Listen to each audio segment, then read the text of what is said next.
dead, stuck on this earthly pilgrimage, lost or will to live. The kingdoms at hand, place of biz because of mental explosion, brain corrosion, collecting heads and Romans, awaken the lost tribes, that's the dozing. The prophets have arisen to resurrect the chosen, while the universe stands frozen and prophecies start unfolding, exploding.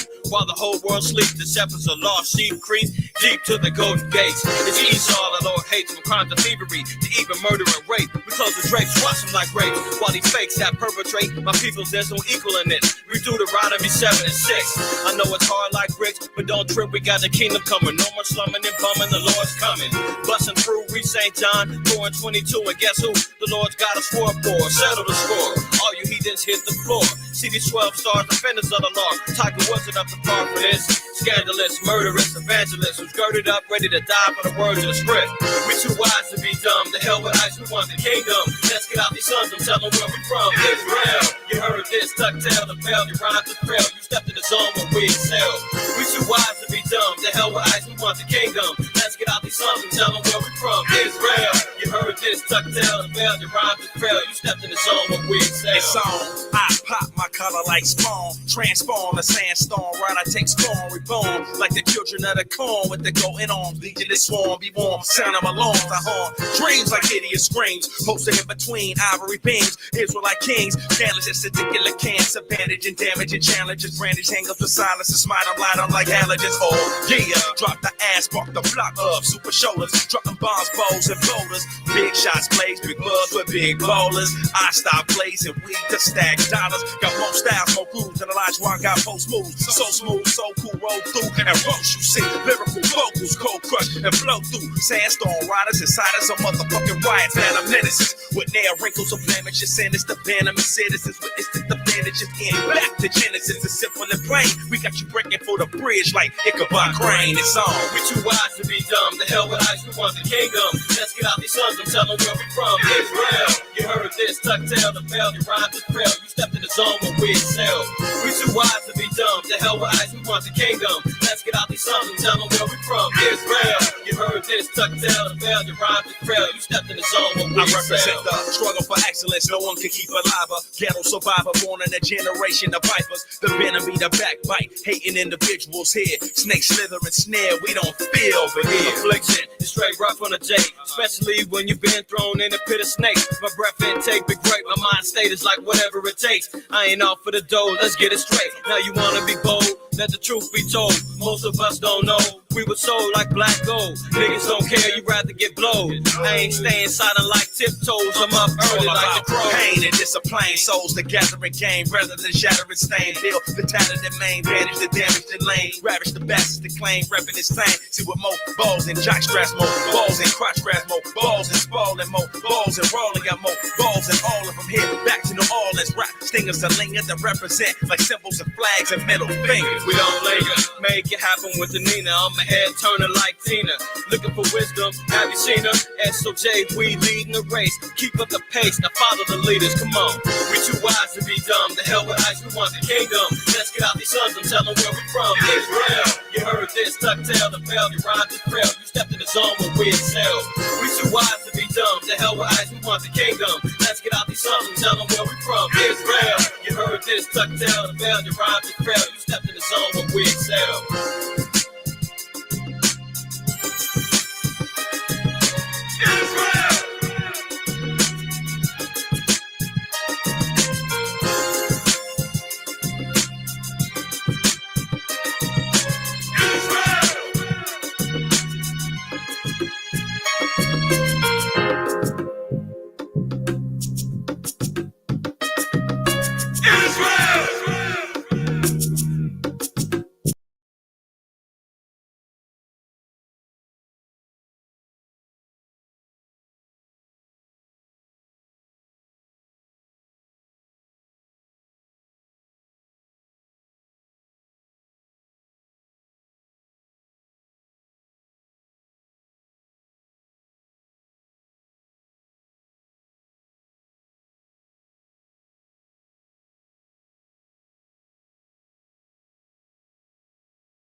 All right, Shalom, Israel. Shalom, shalom, shalom, Shabbat, shalom, peace. Welcome to another episode of DSTM. Don't shoot the messenger. This is your brother Ahmath. I acquire first name. IQ is all the same. I want to give all praise, honor, and glory to the Most High, Yahweh Shai. Blessed are the children of Israel and Israel alone, right? Shout out to the 12 tribes scattered abroad, 1 through 12. Salute to the brothers and sisters that's in the chat. Do me a favor, y'all. There has been some changes with the streaming servers that we're using, and I'm noticing that the layout is looking much different. There's a vertical layout where things are looking kind of crazy, and then there's an actual horizontal layout that is normal. Throw a 7 in the chat if you're watching this vertically when it looks like I'm doing a TikTok or an Instagram reel or something like that, or does it look normal? As a horizontal showing.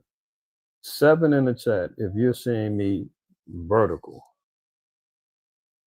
I don't know what's going on. They changed some settings on here and it's got me looking crazy. Okay, all of y'all are seeing me vertically. And I don't like that. Now see what's interesting is they've been messing with this thing, man. There's another, let me see something.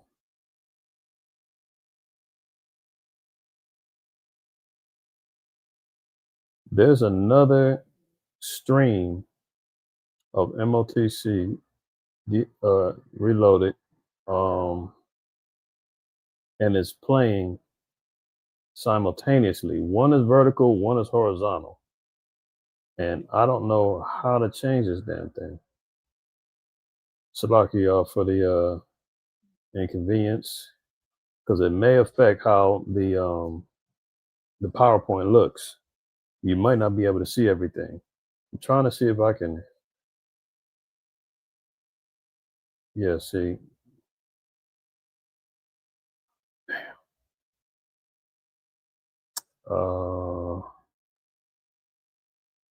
Let me see if I can somehow get rid of this thing, man. Get me back to normal. It happened last week too. Yeah, I noticed that, man. Matter of fact, they have 2 different streams. One had its own viewing, and the vertical had its own viewing, and the horizontal had its own viewing. It's always something with this thing, man. As Elder Ross, I would say, technology is only good when it works. They did something with this StreamYard thing, man, that now it's got the format looking crazy.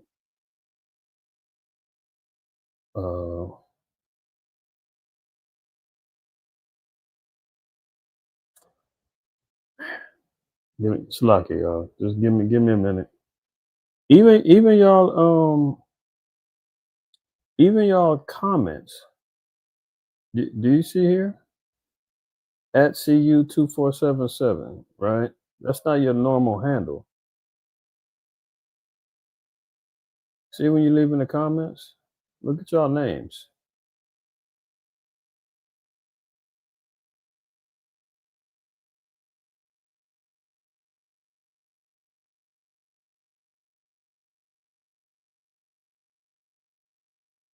Yeah, this is.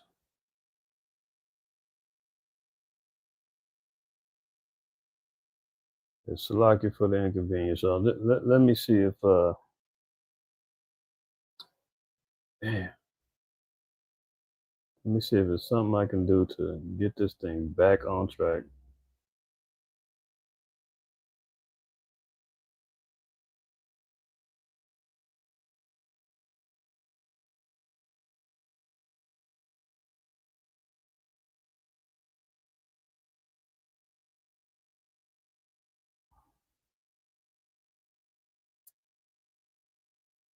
Yeah.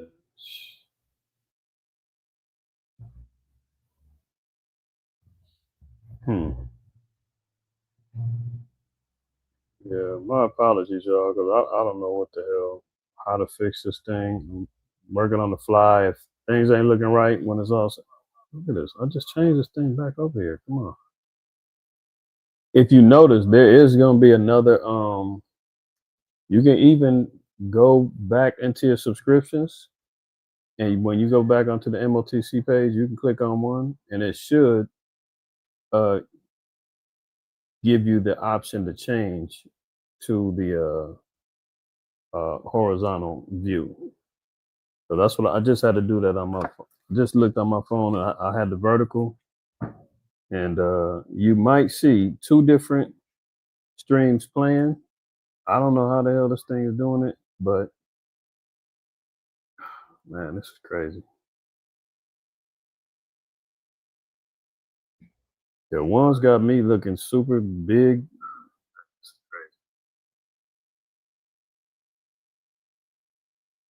Yeah, one is like streaming as if it's like a short or something. And then there's another. Yeah, go to your subscription if you can, and you'll see two different streams going. One's vertical, one's horizontal. And to see everything correctly, you're going to have to switch over to the horizontal one, because this thing is bugged out. I got to figure out what's going on,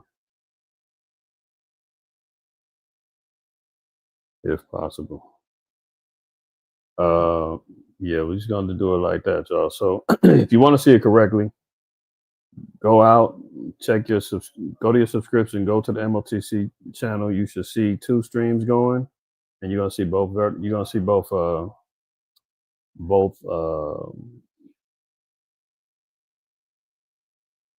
picture views. These damn bastards changed this on me.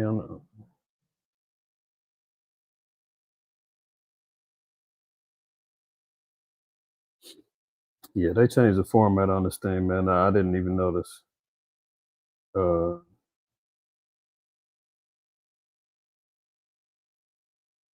Yeah, Elder Shah, I'm addressing it now, brother. If you can just go to the MOTC channel where you're gonna see the actual subscription. You're gonna see two different streams going. One's gonna have me vertical, one's gonna have me horizontal. Just click on the horizontal one, you'll get the right angle. Other than that, I got to figure out what's going on. Yeah, all of y'all gonna notice is two different streams is going. One's playing vertical, one's playing horizontal. So I guess the immediate one that you get notified by is playing the vertical one. So for now, just switch over to the horizontal. Everybody switch to the horizontal so you can see everything correctly. And I got to do some background on what the hell's going on with this these angles. I think what they're trying to do is they're trying to make it more, I guess, user friendly when it comes down to what people like, when it comes down to those reels and Instagram stuff. Or they're giving like options for the creators to clip stuff and already have it in format to make a short immediately for YouTube. I think they're making it more convenient for us, but for the less tech savvy cats like me, I know a little bit, but when they just start implementing stuff, I don't know what the hell is going on now. But Lord willing, man, y'all can follow those instructions and you'll be able to see it correctly. And we'll see what happens from there. All right. Again, all praise, honor, glory to the Most High. Shabbat shalom to everybody that's in here. A couple of things we got to talk about, man. Your man Trump is losing it. He is losing it, man. This cat is out here threatening to unalive his Demo-Crip opponents, charging them with sedition, saying that they need to be executed. Damn near, There's word on on the streets, man, that he's invading. He's already invaded. Boots on the ground in Mexico. Remember a couple of weeks back, I did the video saying that he's declaring war on blacks and browns, right? So he's got Mexico, Venezuela, Colombia, Nigeria. He's already got warfare going on here internally. all directed towards blacks and browns, right? So that wasn't cap. That wasn't, just some made up thing. You dig what I'm saying? Like we can see what's going on. Everybody that's tuning in, some of y'all are just coming in right now. If you're seeing me vertically, go to the MOTC channel on your subscriptions. You're gonna see two streams playing.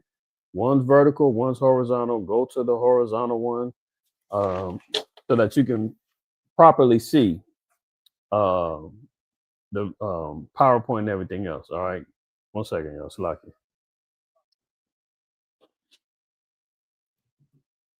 This streaming thing is tripping right now, and it made some changes behind closed doors, and either that or I didn't pay attention to any notifications that there was gonna be some changes and things going on. But yeah.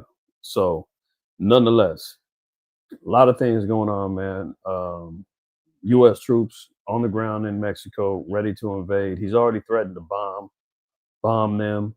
You got ICE agents, rogue ICE agents, man, going wild, shooting women, ramming cars, and they're hiding behind the thing saying that any protester is considered a domestic terrorist, and they're getting carte blanche to do whatever they want to our people in the name of trying to establish proper immigration laws here in America, man. They're trying to stop all the dirty, stinking brown criminals running around here. That's what they're claiming, right? Meanwhile, they say 97% of the detainees in Chicago have no criminal record. None. 97% got no criminal record, but I thought they were supposed to be going after the criminal element of the so-called illegal migrants. Clearly that's not going on. I digress, though. The bigger fish to fry, right? Let's get to let me preface this first, man, because there's a lot going on within our nation, as usual. And it's seasonal. I always talk about it. It's seasonal times. I made mention regarding the time of the harvest and the ingathering and the pruning that goes on within the farming world, right? And when you're pruning, you're getting rid of. Matter of fact, let me see something.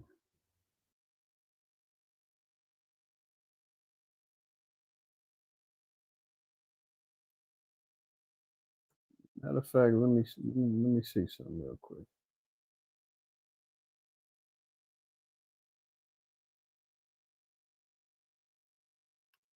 Before we go there, am I sharing? No, Slocky, y'all. Make sure I'm sharing. Again, if you're not seeing this correctly in the right angle, do me and yourself a favor by going to the correct horizontal stream. You should see it on the MOTC channel. They got two different streams going. Apologies for those who kind of lost and trying to figure out what's going on, can't see things right. Just do that and you'll be able to see it all right. Let's look at this again real quick.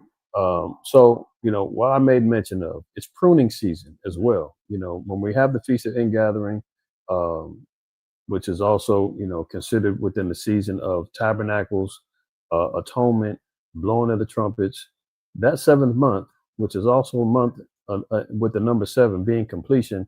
This is when things start to become more complete, more whole, more understood, more revealed, right? And we're going through that season right now, and there's a lot of turmoil, a lot of things, a lot of confusion, a lot of rebuking, reproving going on within Israel, man. A lot of targeting going on, confusion. Some of our people is out here, really questioning and wondering what's going on. You understand what I'm saying? But that's just what it is. But remember, I said this is pruning season as well. What is pruning when it comes down to agriculture?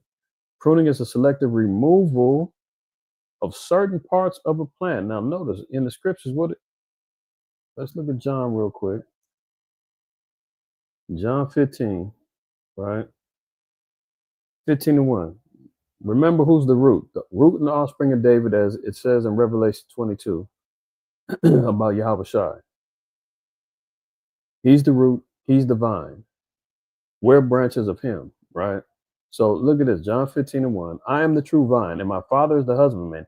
Every branch in me that beareth not fruit, he taketh away, and every branch that beareth fruit, he purgeth it, that it may bring forth more fruit. What happens when a purging happens? It's called pruning. And that's what happens within the root. That's what happens within the branches of Christ. That's what happens within the offspring and the growings that happen within our nation. This is what time it is. Okay. So do not fret, Israel. Don't be sitting there saying, I'm so disappointed in our nation. We out here looking crazy. And we're listen, it's supposed to go down that way. It's not new. This is always going on in the spirit. Maybe some of your favorite teachers or some of your favorite Israelite camps, groups, whatever, may be the subject of conversation, maybe in the mix, in the pot a little bit. If you stand back, you observe, you're going to realize, you're going to say, okay, it's going to be all right. It's going to be all right, but things need to be revealed so that things can get chopped down, removed. Pruning is a select removal of certain parts of a plant, such as branches, buds, or roots. See, notice it says removal. That means that some people got to go. Some doctrines got to go. Some information got to go. Some spirits that's inhabiting on it got to go. It's practiced in horticulture, especially fruit tree pruning. Didn't the Most High call us the first fruits? Okay. Arboriculture and silviculture. The practice entails the targeted removal of diseased, yeah, there's some diseased spirits within our nation. You can best believe that need to be exorcised, right? Diseased, damaged, dead, non-productive, structurally unsound, or otherwise unwanted plant material from crop and landscape plants, all right? In general, the smaller the branch that is cut, the easier it is for a woody plant to compartmentalize the wound and thus limit the potential for pathogen intrusion and decay. So some things need to be identified and chopped out so that it doesn't ruin the rest of the plant anymore. It is therefore preferable to make any necessary formative structural pruning cuts to young plants rather than removing large, poorly placed branches from mature plants. So, who's typically victimized or affected the most when this goes down? The young.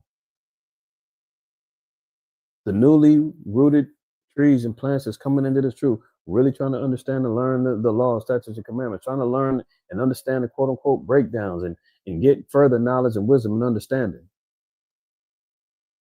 But the mature plants, we stick through this because we've seen it before. We know things got to get chopped, things got to get removed, things got to get understood, things got to get identified, but we have to always remember that there's things surrounding around us in this world and it's spiritual that's coming at our people and our nation because of how close we are to regaining our true form as righteous men and women of the Lord, right? So John 4:23, but the hour cometh, and when now is when the true worshipers shall worship the Father in spirit and in truth. Why is Yahweh Shai qualifying true worshipers? Obviously, there's going to be some untrue worshipers. There's going to be some who are not truly in the faith for the right reasons, moving in the spirit of Yahweh Shai. So we said that there's going to be some who's not going to keep it real. Some is not going to be 100 in this thing. No matter how cold a garment they got, how well they speak the Hebrew, how long their beard is, how long their dress is, how well they wear a head wrap. The Lord said, look, there's going to be some who just aren't going to be true. And they'll be identified sooner or later. Our job and our objective is prayerfully that we're not one of them.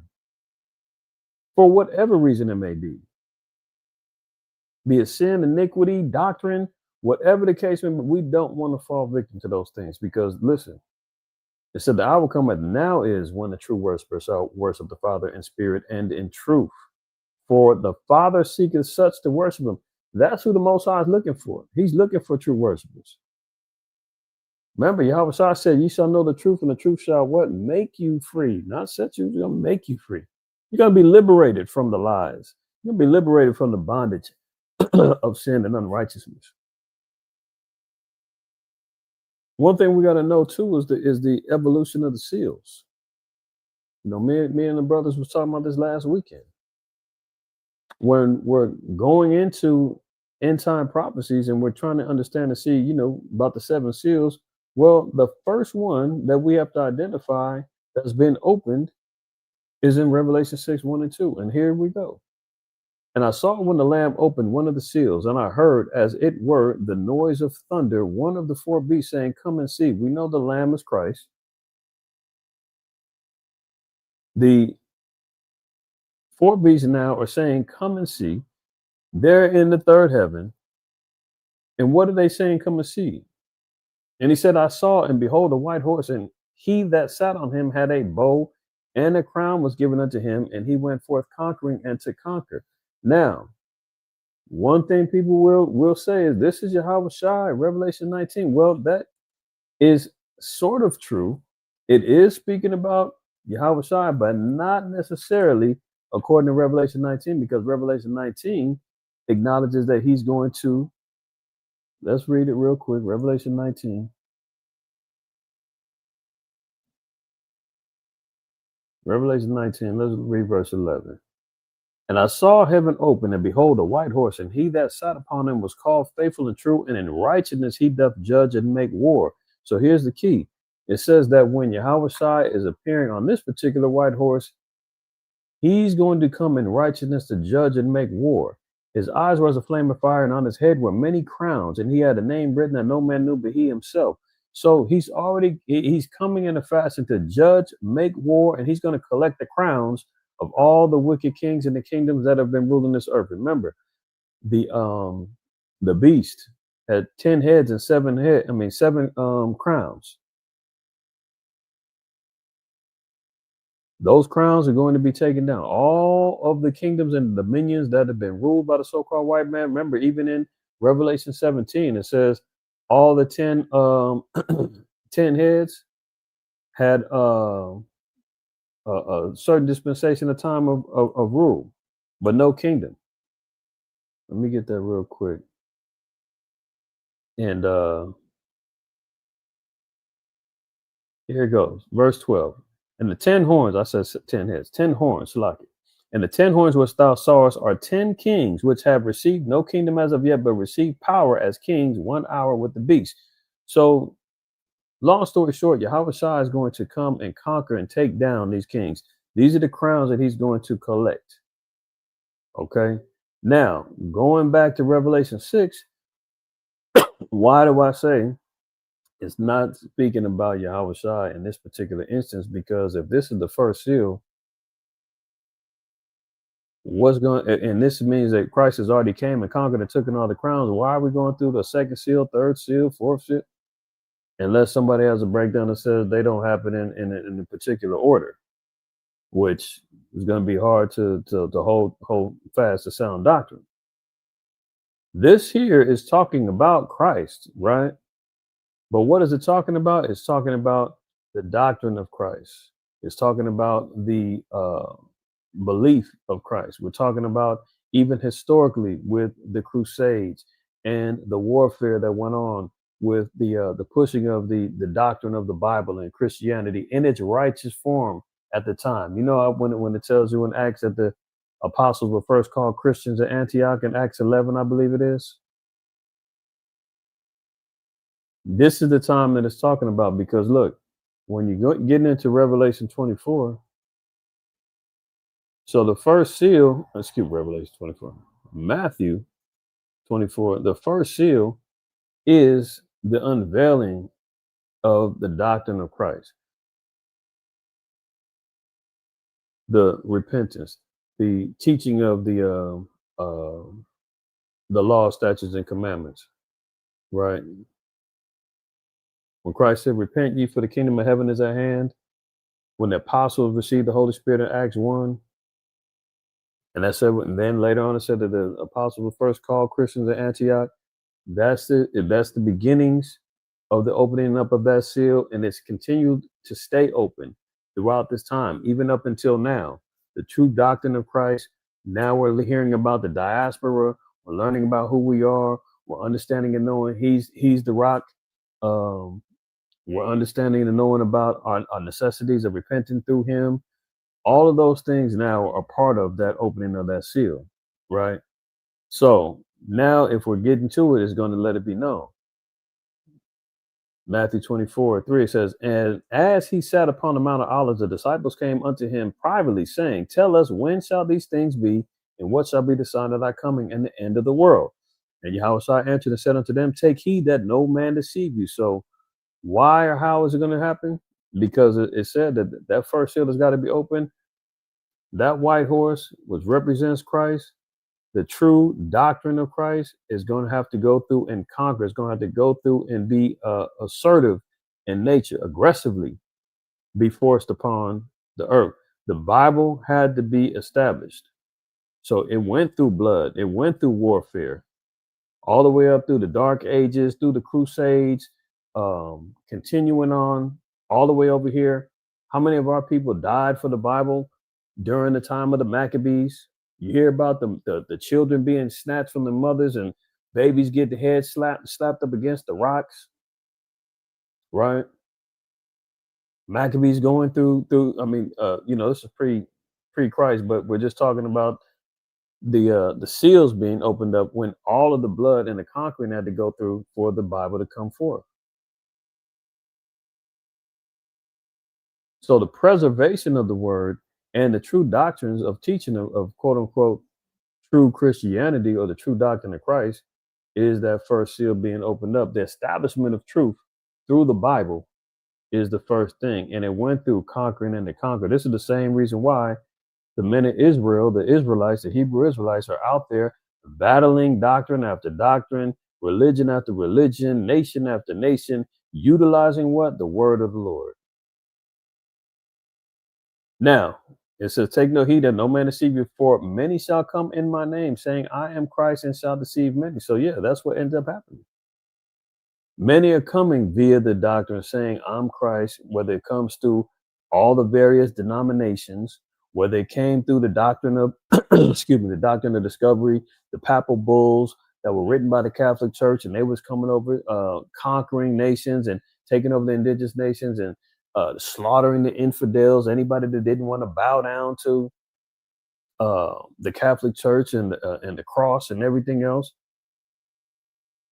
leading all the way up until now.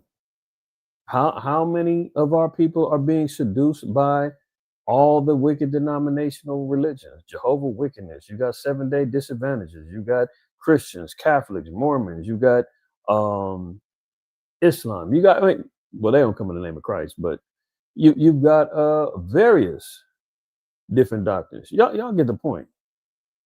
Even within the Israelite circle, even within our nation, many of y'all say, I'm bearing Christ, I'm Christ, this, that, and the third. Well, we got the Holy Spirit over here. Look at our numbers. We got the Holy Spirit over here. Look at our breakdowns. And meanwhile, there are many going to and fro and could be getting deceived and could be getting led astray during these particular times. And what else is going to happen? And ye shall hear of wars and rumors of wars. See that ye be not troubled, for all these things must come to pass, but the end is not yet. This is going into the next seal when we're talking about that red horse. We talked about it before. That's going to take peace from the earth, right? And even the wars and rumors of wars, because remember, even in Revelation 6, it said he's going to go forth to conquer and to conquer. See? So this is the time that we're in right now, where we're seeing the seal has been opened up. Doctrines are flying left and right. Warfare is being engaged. You're hearing about persecutions of the righteous, even up until now. This is why we have to we have to be vigilant and really understand and know what's going on right now. We see it in the spirit, man. Even within Israel, man. There's conquering in the conquer. There's infighting going on, doctrinal sword swinging right now, trying to determine who's really following Christ, who's not following Christ, who's doing it, who's not. Let me tell you something, man. This is a prop. This is a word of caution. Word of caution. Let me share this with y'all real quick, and let's let me preface it with this. Very interesting time that we're in right now, and I say this all the time. You know, internally, brothers will let you know. Romans 15:4. For whatsoever things were written aforetime were written for our learning, that we through patience and comfort of the scriptures might have hope. This is why I made mention, for those of you who saw the DSTM episode that I did for New Moon Wednesday evening. If you didn't check it out, feel free to go back, check it out. You might have not got notified, or maybe, you know, just didn't have time to check it out. Maybe you might have to play catch up or whatever. But this is why I made mention in this past DSTM regarding damn, I just lost my train of thought.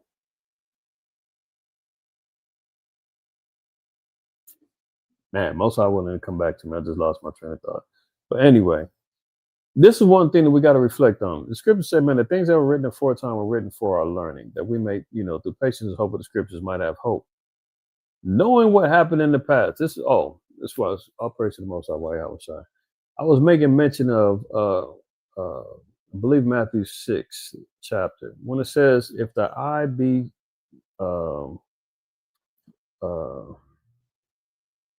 see, there I go. I just drew a blank again. In Matthew 6, let me just get it instead of trying to remember. Matthew 6, and yeah, here we go. Let's read 21, and we'll read down to 23. For where your treasure is, there will your heart be also. So whatever you value, that's where your mind is going to be at. How much do you really value your salvation? How much do you really value pleasing the Most High, fearing Him, doing His commandments? How much do you really fear and value your brother or your sister, you know, in this faith? How much do you really value your family, your household, your own life, right? Because whatever things that you hold as treasure, valuable, that's where your mind is going to be at. If you're concerned about views, money, if you're concerned about personal image, if you're concerned about what everybody else is talking about, and you not included, and you want to be in on the T2, so you inserting yourself, like, these are the things that the Most High says, okay, you that's what you want, okay, you're gonna get all of that and some. But if we're focused in and we're understanding and knowing what we're really supposed to be keying in on, we won't be distracted. We won't get caught up in the mix. Here's verse 22. It says, the light of the body is the eye. If therefore thine eye be single, thy whole body shall be full of light. That's the objective. You know how them horses, they've got the blinders on, and all they can see is straight forward when they racing. Remember, we're in a race. You got to have complete focus. I can't really be too concerned with what's going on to the right or what's going on to the left, because guess what? I may get lost. I might run into something. I might not see that ditch that's right in front of me, stumble, fall, break my leg, and I might be out the race. Because Lord knows there's plenty going on to the right and to the left and can get us distracted and get us all caught up. And before you know it, we've lost focus on that light. As the old saying goes, we're going every which way but loose. Right? But if we're keying in on with a laser beam focus, if our eye being single, we've got a sole focus. You know, the old Vietnam vet said, you have a 1,000-yard stare. If you've got that, then you're going to manifest the light of Yahushua and the laws and the commandments. But verse 23 says, but if thy eye be evil, thy whole body shall be full of darkness. If therefore the light that is in thee be darkness, how great is that darkness? That's like you in a completely dark warehouse and you light a match. The darkness is definitely going to overtake that match. You might have a little light around you, but as you continue walking and that match is burning out slowly but surely, before you know it, your flame is taken out and you're going to be engulfed in darkness. That's if you got an eye of evil. If you've got intentional evil and unrighteousness and wickedness within you, man, and that's what you want. The Lord said, if that's where your eyes at, that's what your focus at, you're going to be fully consumed with. We're going to be. I don't like to single out nobody. We're going to be fully consumed with darkness.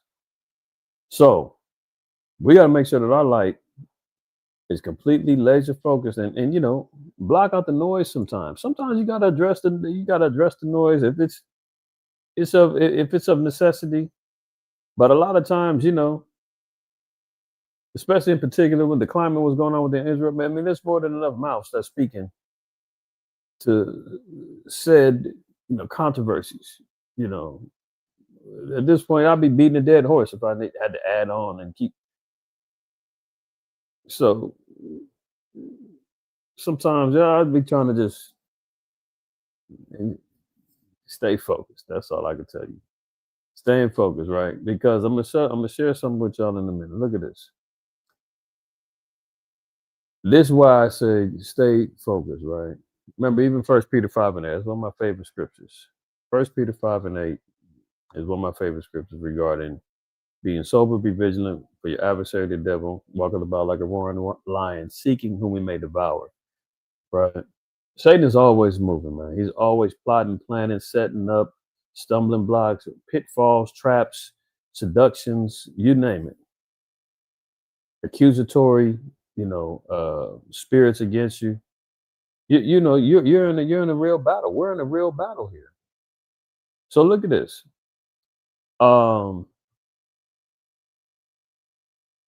Question I put in here for AI. It says the Jews infighting before the Romans conquered them. Before the Romans conquered Jerusalem, infighting among Jewish factions significantly weakened their resistance. The things that were done aforetime were done for our learning, lest our people, and in particular within the Israelite community, does not learn from the past. I don't give a damn how much is Jake talking about the mark of the beast and FEMA camp. Your ass is going to the damn camps because the same mouths be the ones doing all of this infighting and weakening the resistance, man. What they say. United we stand, divided we fall. Yeah, there's some doctrinal things, man. I can't stand next to certain brothers that teach particular things. But guess what? If I see that brother getting his ass whipped out there on the street, I'm gonna go help him. You understand what I'm saying? Like, that's what it is. May not get along with everybody, whatever. But when it's all said and done, we all we got. So be it far from me to be part of weakening the resistance. I'm trying to stay and be a pillar in the resistance and resisting the urge and the temptation to join in on the infighting because that seems like the thing to do. Seems like the right thing that we should be we should all be riding out and talking about them Jakes and these brothers and with it. No, we don't all. Some of us got to hold the fort down. So what happened before the Romans conquered Jerusalem? Infighting amongst Jewish factions, I don't like that word, but Israelite factions significantly weakened their resistance. Rival groups, such as the Sicarii and other nationalist parties, fought for power, which led to internal strife and ultimately contributed to the city's fall in 70 CE. Jewish infighting before the Roman conquest. The period leading up to the Roman conquest of Jerusalem in 70 CE was marked by significant internal strife among the Israelite population. This infighting was fueled by various factions competing for power. Oh, sound familiar? And what? Differing ideologies. Sound familiar? And they say we not the Jews. They say we're not the Israelites, man. Blacks, Native American, Hispanics, man, you're not the people of the Lord. Even though our spirits are still manifesting and reliving the same things our forefathers was doing damn near 1900 years ago. We're doing the same things, right? And just identifying some of the factors. I mean, you had the Ebionites, you had the Sicarii, you had the Zealots, you had the Pharisees, you had the Sadducees, you had the Essenes. And you got people talking about these camps. Listen, man, we've been had camps and we've had sex without, not sex, sects, sex within our nation. Very different doctrinal teachings, man. Everybody had particular, and there were struggles and fights for power within the groups. How and where we was going to lead the people, who had sound doctrine, who was doing things right? Here you go. The internal division significantly weakened the Jewish resistance during the Roman siege. Rival factions fought among themselves, which depleted resources and morale. This disunity ultimately contributed to the fall of Jerusalem and the destruction of the Second Temple, marking a pivotal moment in Jewish history. The aftermath led to a transformation in Jewish religious practices and the rise of rabbinic Judaism. Right? So, there you have it.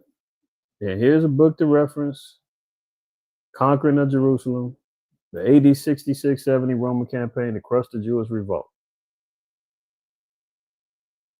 Now, if we're not reliving this right now, this should let you know how much closer our enemies are to laying the gauntlet down full-fledged, and persecution of Israel is going to take place. Right now, Israel is on wobbly legs, man, spaghetti legs, man, Bambi, newborn Bambi. You dig what I'm saying? Like, some is out here wobbling a little bit. The nation is a little bit off key now. And much of it has to do with infighting. Much of it has to do with pride, ego, filthy lucre, all kind of things. It's got our people, looking kind of crazy out there. But some of us are holding firm. A lot of men and women are being great examples and doing what they're supposed to be doing. And again, as I say, blocking out the noise and handling their business and making sure that there's firm foundations of representation here. And as the old saying goes, this too shall pass. Remember, it's just pruning. But while that's going on, we got to make sure we're staying focused. Now it says, yea, in the way of thy judgment, Shalakia. This is Isaiah 26. We're going to read 8-9.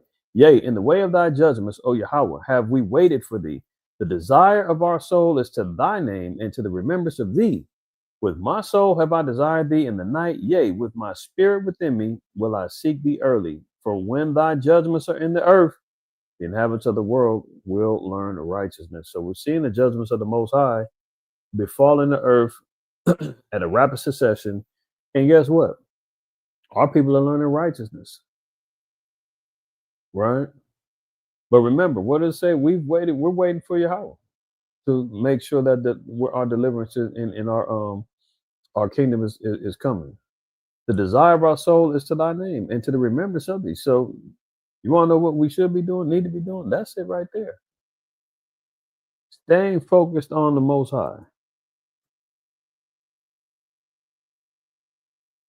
St. John 16:31. One of the brothers, Bayan, just brought this out earlier with me and a few other brothers. John 16:31 down. Yahweh Shai answered them, do ye now believe? Behold, the hour cometh, yea, and now, Shalaki, yea, is now come, that ye shall be scattered, every man to his own, and shall leave me alone, and yet I am not alone, because the Father is with me. So anytime you're feeling isolated, Yahweh Shai said, you're going to be in positions where you feel alone, where you feel like you're on an island. And even after Yahweh Shai got persecuted, he let it be known there's going to be a diaspora, there's going to be a scattering. 70 AD is going to come, just like we read earlier. The destruction of the Second Temple, the scattering of the Jews, us being sold as slaves and being brought into Africa, all the history going into Spain, Portugal, Europe, through our scatterings. A vast majority of the northern kingdom was already scattered over here. But we're never alone. We always are the Most High to lean upon. So as times get more trying, times get more afflictive, these are things that we have to take to heart, because this is how we're going to be confirmed when it's all said and done. Verse 33, these things I have spoken unto you, that in me ye might have peace. In the world ye shall have tribulation. Let's not forget that. When this world, tribulation comes along with it. You know? But what? Be of good cheer. I have overcome the world. And that's our job. Most I said we're more than conquerors.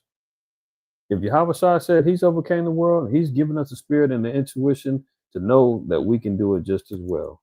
But we got to go through the processes. We got to go through the affliction. We got to go through the frustration. We got to go through, running like a hamster. And I just told the brother the other day in Numa, I said, man, we was talking about, the Gentile salvation situation, all the other stuff. And I was like, look, bro, I refuse to be a hamster in the wheel, man, chasing after the same old things, and never get nowhere. Right. And that's exactly what ends up happening. And maybe that's just, the older man in me now, having been in this for a while now.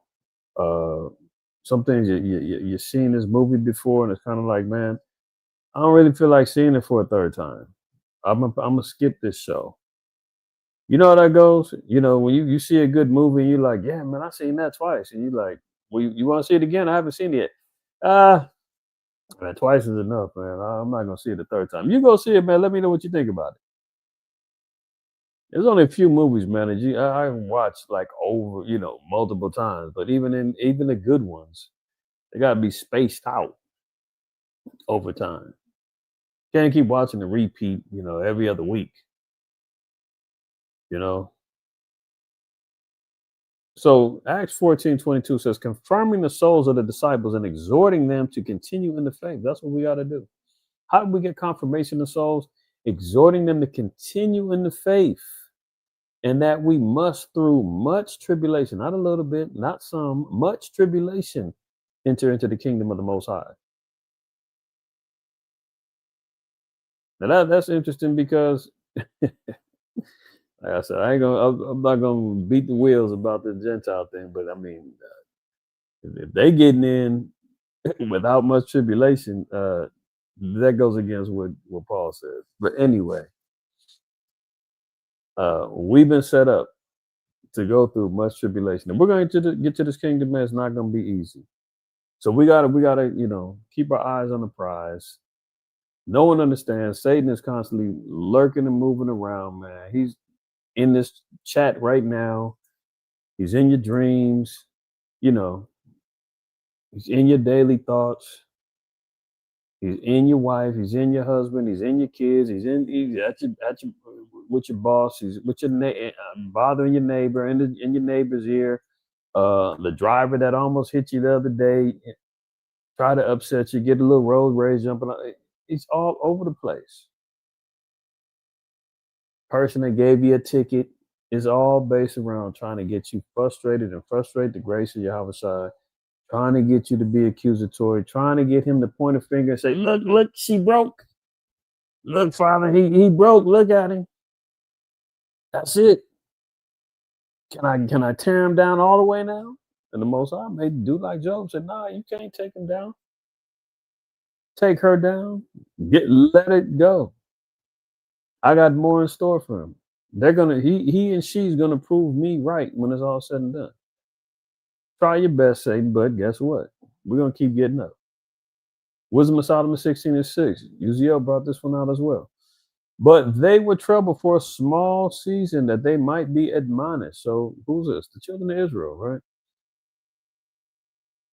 Who's in the wilderness? We got trouble for a small season. You say 40 years? Small? Yeah. Imagine how long you've been in the truth. And let's just say this is the spiritual wilderness right now. You just came into this 2 years ago, 3 years ago, 5 years ago. Imagine you got another 35 years. And you said, I can't take it. We got to be at the end. Most I said, that's a small season. I've been in this damn near more than 3 decades, a little more than 3 decades. I ain't even made 40 years in the wilderness yet. So listen, our complaining got to be a bare minimum. Learning to live with contentment.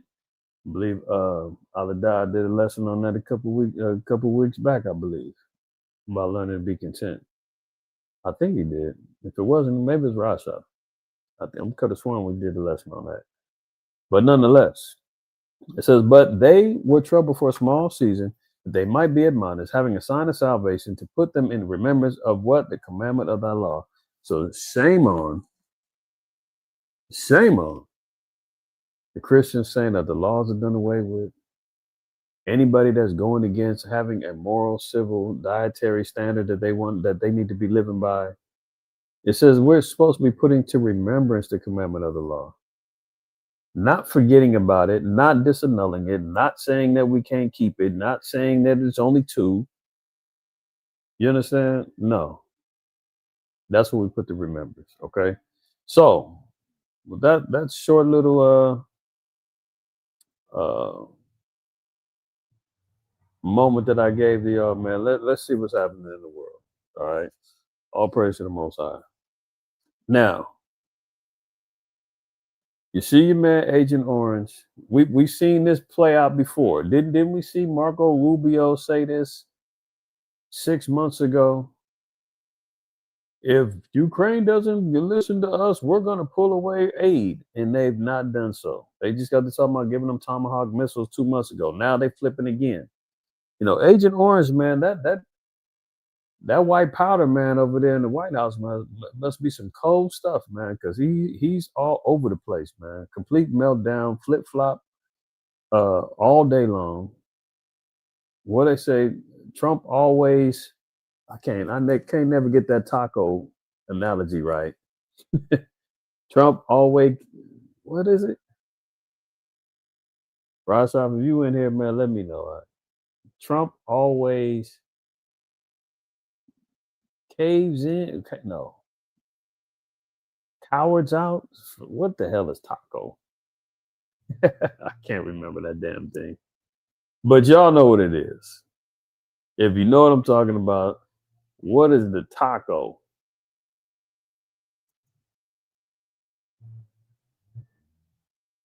Trump always chickens out. That's it. Trump always chickens out. Okay, so we've seen this movie before.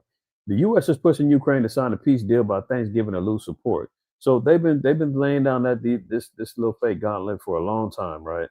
Now he's saying by next week they got to sign a peace deal or else. Now there ain't no way that they're going to sign this peace deal because they've got to give up significant land. They have to reduce their military down to 600,000. The deal for them to ever being able to join NATO is off the table. What else? Plus, the biggest thing is NATO does not want this war to end, and they don't want the U.S. to stop supporting Ukraine. NATO alone is going to have to say, well, guess what? If the U.S. backs out, then we're either going to have to ramp up our support for Ukraine, either financially, which NATO doesn't necessarily have the funds to continue on a long-standing war with Russia. Brother just sent me an article earlier saying Russia's cashing in their gold to finance their war, something that they haven't done in years or ever. So Russia's getting ready to ramp up and get their armaments together. NATO has always been relying upon the U.S. of supporting and spending the most money on the war, and they chip in they little bit. So there's only going to be 2 options, man. Either they're going to completely bow down and say, okay, forget it. This little proxy war that we was using Ukraine to get at Russia didn't work out. We're going to just go ahead, lick our wounds, count our losses, and get up out of there. Or they're going to say, F America, we're going to go ahead and jump in and we're going to help Ukraine full-fledged. So then it's going to be NATO and Ukraine fighting against Russia, and that's going to ignite World War III. So pick your poison. Or Trump always chickens out in taco fashion. He's going to back down and going to say, I'm going to give you an extension. I'm going to give you another 90 days, 60 days to, get this peace deal going. Because you know what's going to happen next week. Oh, Trump is meeting with Zelensky on the phone in a possible peace deal. And then they're going to come back and say, oh, well, Trump has conceded and is going to give him extra time to work out a peace deal. Zelensky's willing to talk more, but wants such and such concessions. You know how that stuff goes, man. There's always gonna be some BS. So look, the White House is pressing Ukraine to sign on to its new peace proposal by Thanksgiving to lose U.S. support to the country, according to two officials familiar with the talks. Speaking on a condition of anonymity to describe sensitive diplomatic discussions. Look down here. It says the plan, which has been leaked in the press and confirmed by several officials, included several red lines for Ukraine, including a massive reduction of its army size and ceding territory to Russia that has not yet conquered militarily. So they got to give up land that Russia hasn't even established or won yet. They got to reduce their military. Any hopes of joining NATO is out the door. There's no win for them at all. So NATO's going to say that's not fair. Zelensky's going to cry to NATO and the rest of Europe and anybody who will listen and say that's not fair. You're basically telling us wave the white flag and you're going to empower Russia. Let's see how far that goes. Moving on. Breaking news. U.S. issues a terrifying NOTAM airspace warning as B-52 nuclear bomber conducts a attack demo as Venezuela crisis spiral. So Trump is went and put out a B-52 nuclear bomber for an attack demo. They've already ran a war game with the conquering of Venezuela and taking Maduro out. And they said, all the computer models said, if they take Maduro out, Venezuela is going to crash into complete civil war and chaos. There's going to be outside guerrilla forces trying to take over. There's going to be internal struggles, governmentally, to who's going to lead. America obviously is going to be trying to institute their own little puppet governments. Chaos is going to ensue. Venezuela is over with, in other words, if this war goes down and they take out Maduro. So now they're running attack demos, man, with sending out nuclear bombers threatening Venezuela. So the United States has issued a terrifying new warning for the airspace around Venezuela as Donald Trump dispatched a B-52 nuclear bomber for a, quote, attack demo. The Federal Aviation Authority sent out a notice to air missions at 1:08 p.m., alerting pilots, airlines, and air traffic controllers of a, quote, potentially hazardous situation in and around Venezuela. So they put out a attack demo, putting everybody on notice. When you get them notices on your phone and let you know something might be going down, an Amber Alert or something, they did that. Telling the pilots, airlines, air traffic controllers that a dangerous situation is getting ready to happen. A B-52 nuke bomb is on the way, and making them scramble and run a drill on how they're going to react. See this? Just hours later, the Air Force announced the last night a B-52 along with a KC-135 stratotanker and fighter jets conducted a bomber attack demo in the Southern Command area of operations set up to deter illegal drug runners from Venezuela. So, this is supposed to be about drug runners, but he's over it threatening to bomb the whole country. We know what this is about. We talked about this ad nauseum. But he's stepping it up. Look at this. Donald Trump threatens to bomb Mexico and Colombia and says, I'd be proud. So again, we're seeing him declaring war on our brothers and sisters of the Southern Kingdom, man. Whether the leadership is Spaniards or not, doesn't matter. The victims are going to be the indigenous population that's over there, man. Our people, the 10 tribes. The descendants of the Aztec and the Mayas, the Inca. Trump made the comments during the press conference as he hosted a meeting with the FIFA president Gianni Infantino and the White House task force on the 2026 World Cup at the Oval Office. President Trump hinted at being open to sending military strikes to Mexico and Colombia in order to stop drugs on Monday, sending chills across the region. Again, if he knows that the fentanyl is coming from China, why is he not threatening to bomb China? Everybody knows, he knows it. He's been on record saying he wants China to stop sending the fentanyl over here. But he's not bombing them. Why? He knows what time it is. Plus the backdoor deals that China's got over here, from the land ownership to buying up of U.S. debt. Plus, he don't want to smoke with China because, you know, they got the nukes, they got the relationships with Russia, Iran, and the rest of the BRICS nations. There's limitations on what he's willing to do. So why not pick on the so-called brown Venezuelans and the Colombians and the Mexicans and bomb on them and say that's where all the drugs are coming from? And we know it ain't about drugs. Here we go. U.S. troops invade. That wasn't clickbait that I put on the title. No, here's the title right here. U.S. troops invade Mexico. A dramatic escalation of tensions as Pentagon scrambles to contain the fallout. So, you know, when we just got to reading about wars, rumors of wars, and remember we read, what was it, last week?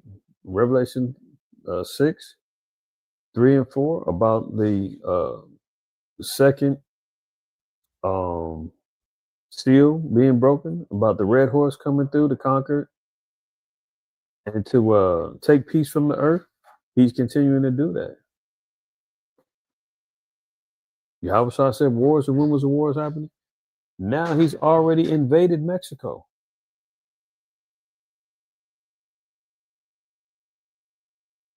It's not, you know, this is what we're seeing going. And now remember, he said he's coming from Venezuela. Colombia, he just mentioned. Nigeria, he's mentioned. The only nation down in South America that has been in a crisis that he's helped is Argentina. And Argentina is damn near 90+% white. With Spaniards, Germans, small hat GMO frauds is down there. Who else is down there? There's a lot of Edomites down there. That's a fact. Bailed them out, gave them money, helping them out. But the rest of the struggling South American, Central American countries, man, he's got nothing but warfare for them. And they go out and exploit the resources and wants to take them over. Salaki. So here we go. American troops are pulled up on a Mexican beach in dramatic escalation of tensions after Donald Trump threatened to bomb the country. U.S. contractors arrived by boat on Monday at Playa Baghdad, driving signs into the sand near where the Rio Grande empties into the Gulf of Mexico. Alarmed witnesses quickly alerted officials, and heavily armed Mexican security personnel rushed to the scene on trucks mounted with machine guns in a terrifying standoff. It was that close. The Pentagon is in a deeply embarrassing statement, admitted that its troops were mistaken when they landed on the beach. Oh, it was a mistake, huh? I guess that's the same thing that happened over there in Vietnam in the Gulf of Tonkin. It was a mistake that ended up with a U.S. ship fleeing bullets after they went and infiltrated and broke the borders of where they're supposed to be able to spy and listen in and all the other stuff, man, then lied about it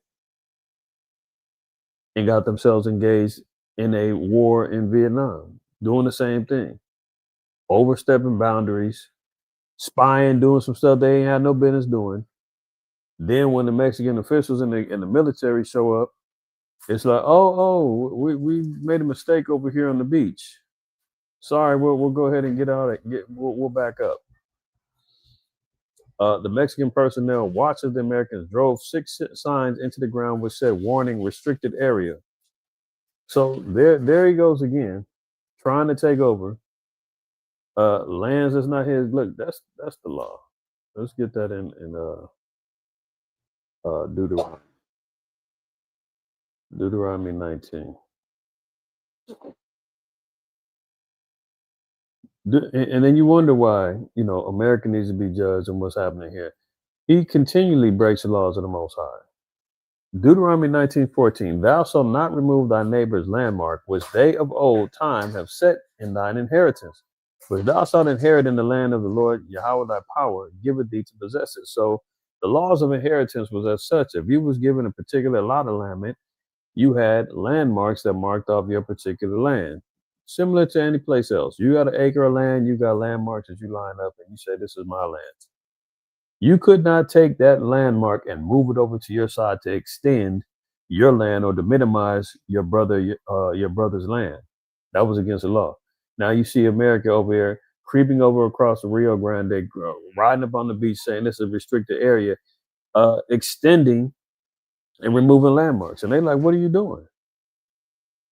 Establishing these borders that they've been lining up. I mean, everybody knows Mexico, California, Texas, this was all one land at one particular point in time. Before warfare and before these purchasings of lands and these old land grab deals that they was doing with the Louisiana Purchase and everything else. I mean, this is how he established and taken over these particular lands: bloodshed, warfare, and lies.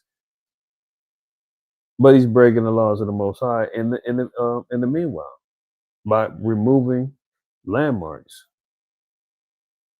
Proverbs 22. Oops.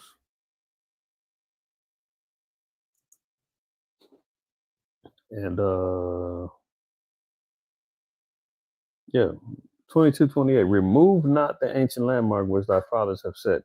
So once things are set in motion, once you have a landmark, once you have an established inheritance, we're not supposed to sell. We're not supposed to reduce it. You can't take it over.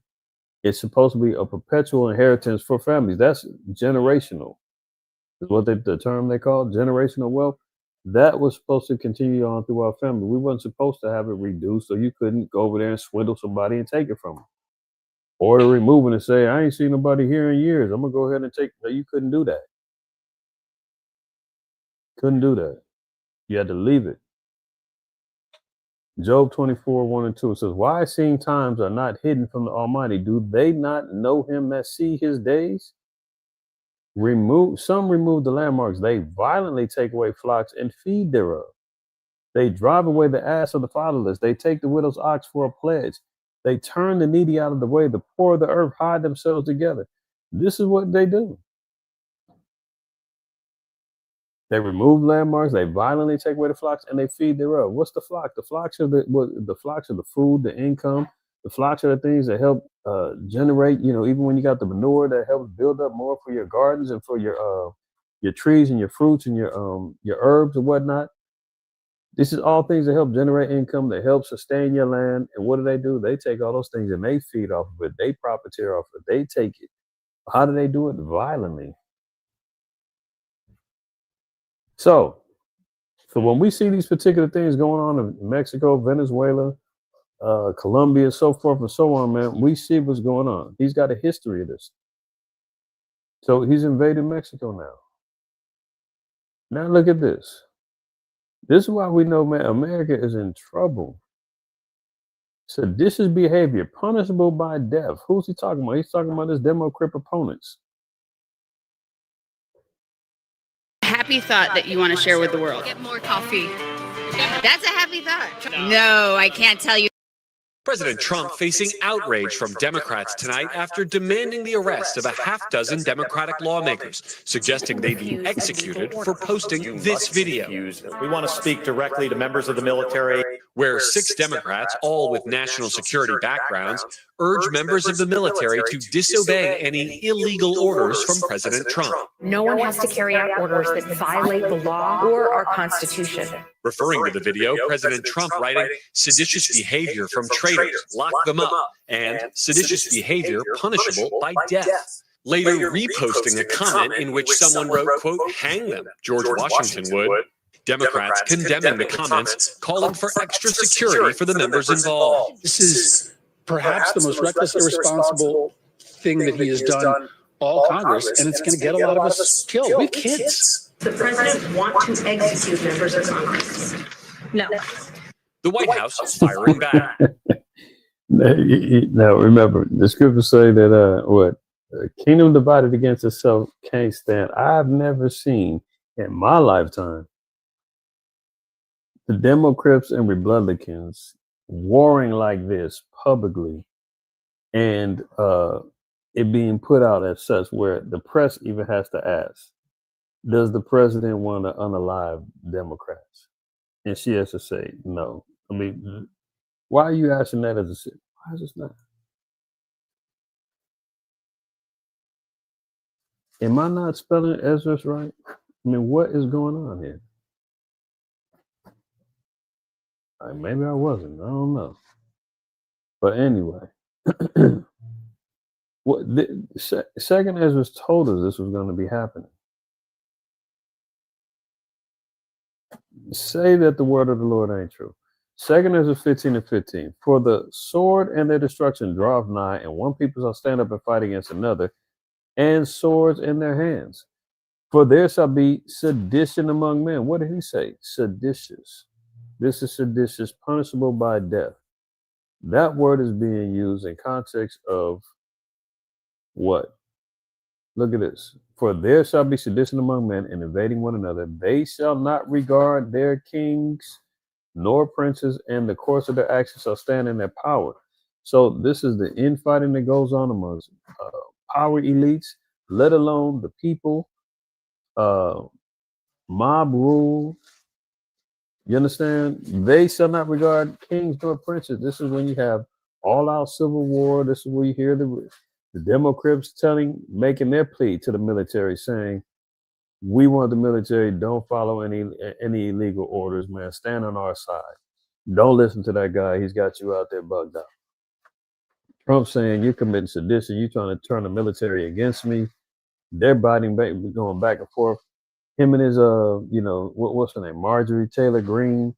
They've had public spats and feuds over his America First policy. She's saying, "You're not America First. You've been doing things for all these other countries, all these other nations. You ain't been looking at us. When is the America First going to happen?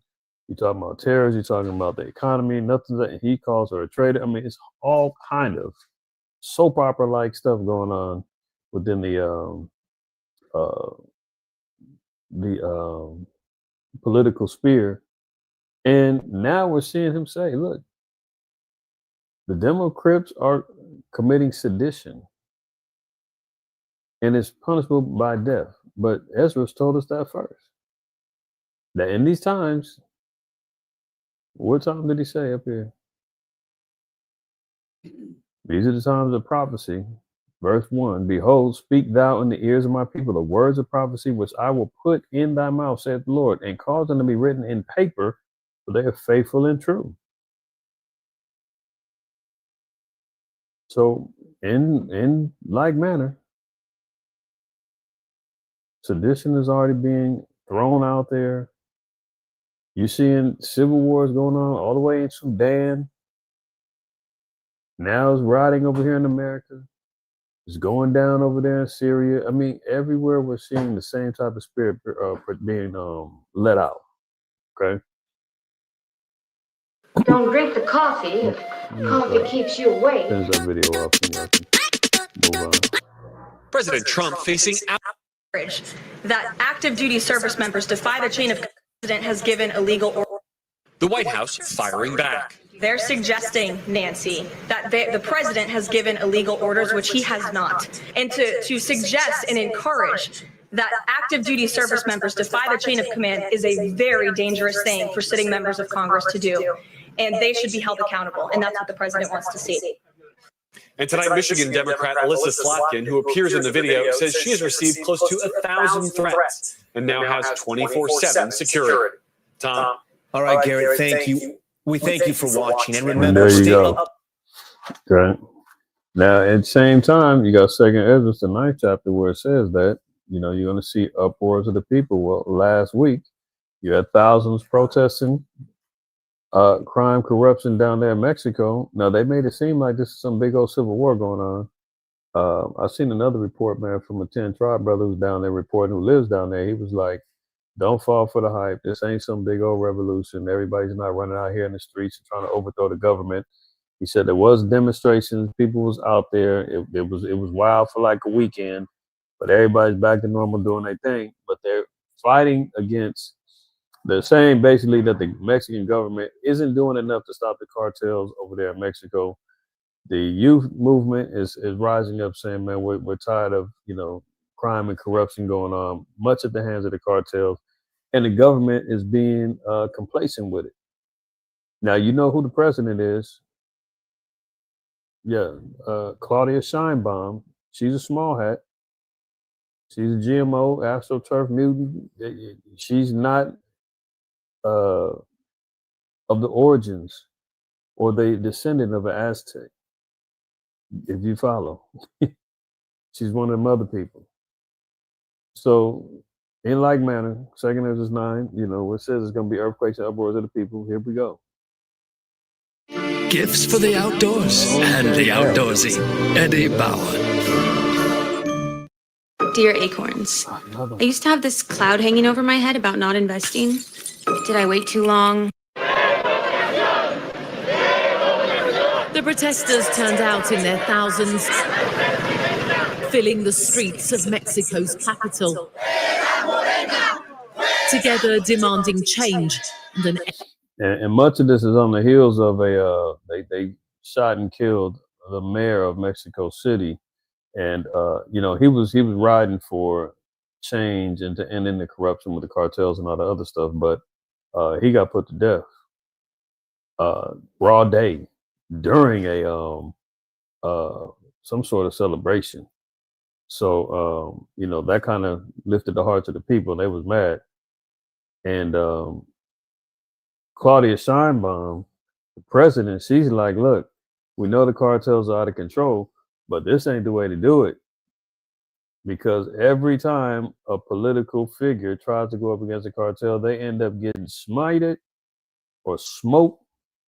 And along with journalists and everybody else, end up hanging off of bridges and all that. They like, look, they don't play, and we're not ready to get into full-fledged civil war with them. We got to be wise about how we do this. And the people in the youth was like, what? You're the military, you're the government. You should be able to ride out and handle your business. And she's like, no, it doesn't work that way. So they're not, cool with how things is being moving down there. But that's why Agent Orange, he's gonna, fuel and funnel these type of protests and say, well, you want me to get involved? Here's what it's gonna cost you. Free slave labor. We're gonna, build up some businesses down there. We're gonna take over this land. We're gonna, how Esau does it. End to crime and corruption. For the most part, it was peaceful. But trouble flared at the National Palace, home to President Claudia Sheinbaum, as fences were torn down and riot police attacked as they shielded the building. 120 people were injured. 100. Didn't we just see this in Nepal, 2 months ago, 3 months ago? I mean, this is the spirit that's going on within the world, man. Everybody is upset. Everybody is stressing. Everybody is, tired of the evil and the wickedness. This is why the children of Israel is going to be welcomed rulers when it's all said and done. Let me get that in 2 Ezra 9 since we see it. Verse 3, we get right to the point. Therefore, when there shall be seen earthquakes and uproars of the people in the world, then shalt thou well understand that the Most High spake of those things from the days that were before thee, even from the beginning. So this is all prophecy that we're witnessing, right? So uproars of the people, man, down there in Mexico. Your connections to the past are waiting. Get Ancestry DNA for only $29. Shopping for tires used to make me want to blow a gasket. Mexican president Claudia Sheinbaum accused a right-wing party. Tire Rack made it easy to find great tires at a great price. 2 years of free road hazard protection. Look at that. The protesters wore straw hats in solidarity with Carlos Manzo, a popular mayor shot dead earlier this month. He'd spoken out against the drug cartels that terrorize the country, but who often go unpunished. We are also exposed every day to the insecurity that exists. I remember a couple of years ago, man, how they were so happy they had a little female president. They were talking about how change was happening in Mexico and everything's going to be great now. We got a strong woman in the president and we're so happy to back her and blah, blah, blah, blah. Look at them now. Now they back the press striking, rioting, want to get her up out of there. See, all that so-called progression and thinking that the feminism was going to be the key to unlocking the world's problems, it got even worse. They was just cheering and celebrating her when she got elected and was a new president a couple years ago, and now all of a sudden they got buyer's remorse. In the country. Same way these Edomites got buyer's remorse with Agent Orange up there right now. Where someone can come along, kill you, and absolutely nothing happens, said this nurse. Well, I'm gonna leave it. I'm gonna leave that leave that where it's at for a minute. I got a few more things we need to cover, but y'all can see what's happening, right? Look, an AI podcasting machine is churning out 3,000 episodes a week. I told y'all that AI was getting ready to try to take over YouTube, taking over the podcast game. A lot of these jakes out here, man, is out here struggling, trying to keep up with the Joneses and making their incomes via YouTube. And people are going to start grasping along with the beast and with the creature more than the creator, like it says in Romans. You know, our people's going to be locking in more with this beast that's got a mouth to speak now and everything else. And people are listening. So this lets you know it's par for the course. I know YouTube has become YouTube and all these other Instagram channels has become a side hustle source of income for people. People are going to get squeezed out of that because people now are being more keen to looking towards AI now. AI is turning out these nice animated videos and movies and podcasts and everything else. I showed y'all the video when they had AI. They had Caesar Borgia talking to the damn Easter Bunny. And they would start talking about, yeah, I ain't got no beef with you. I know you were supposed to have been resurrected on my day, but, it was some crazy bull stuff, man. It had damn millions of views on that. I said it before and I say it again. Studies have shown that the people's attention span is as short as a goldfish now. It's hard to keep people's attention, man. If you're not hard hitting in the first 5, 6 minutes or whatever, man, they moving on. And here AI is churning them out, as they say, 3,000 episodes a week, constantly feeding the zombie that needs to be, on the scroll, on the reel, on the podcast every minute. And as a human or as a content quote unquote creator, people constantly trying to come up with something to talk about, some news to speak on, and what's going on, and trying to be funny or whatever. Eventually, look, you're gonna get lapped by AI because they constantly just keep dropping. Look at this. No industry is safe from artificial intelligence, not even podcasting. This isn't hyperbole. There are already at least 175,000 AI-generated podcast episodes on platforms like Spotify and Apple. I defy you to all the ads, damn near, at least on my YouTube feed, are all AI. Every ad, they constantly talking about juveniles getting violated, and you got a lawsuit. You got what else? All kind of damn goofy ads every minute. So the ads, the commercials is all AI. I mean, the content is AI. It says that's thanks to Inception Point AI, a startup with just 8 employees cranking out 3,000 episodes a week, covering everything from localized weather reports and pollen trackers to a detailed account of Charlie Kirk's assassination and its cultural impact to a biography series on Anna Wintour. Its podcasting network, Quiet Please, has generated 12 million lifetime episode downloads and amassed 400,000 subscribers.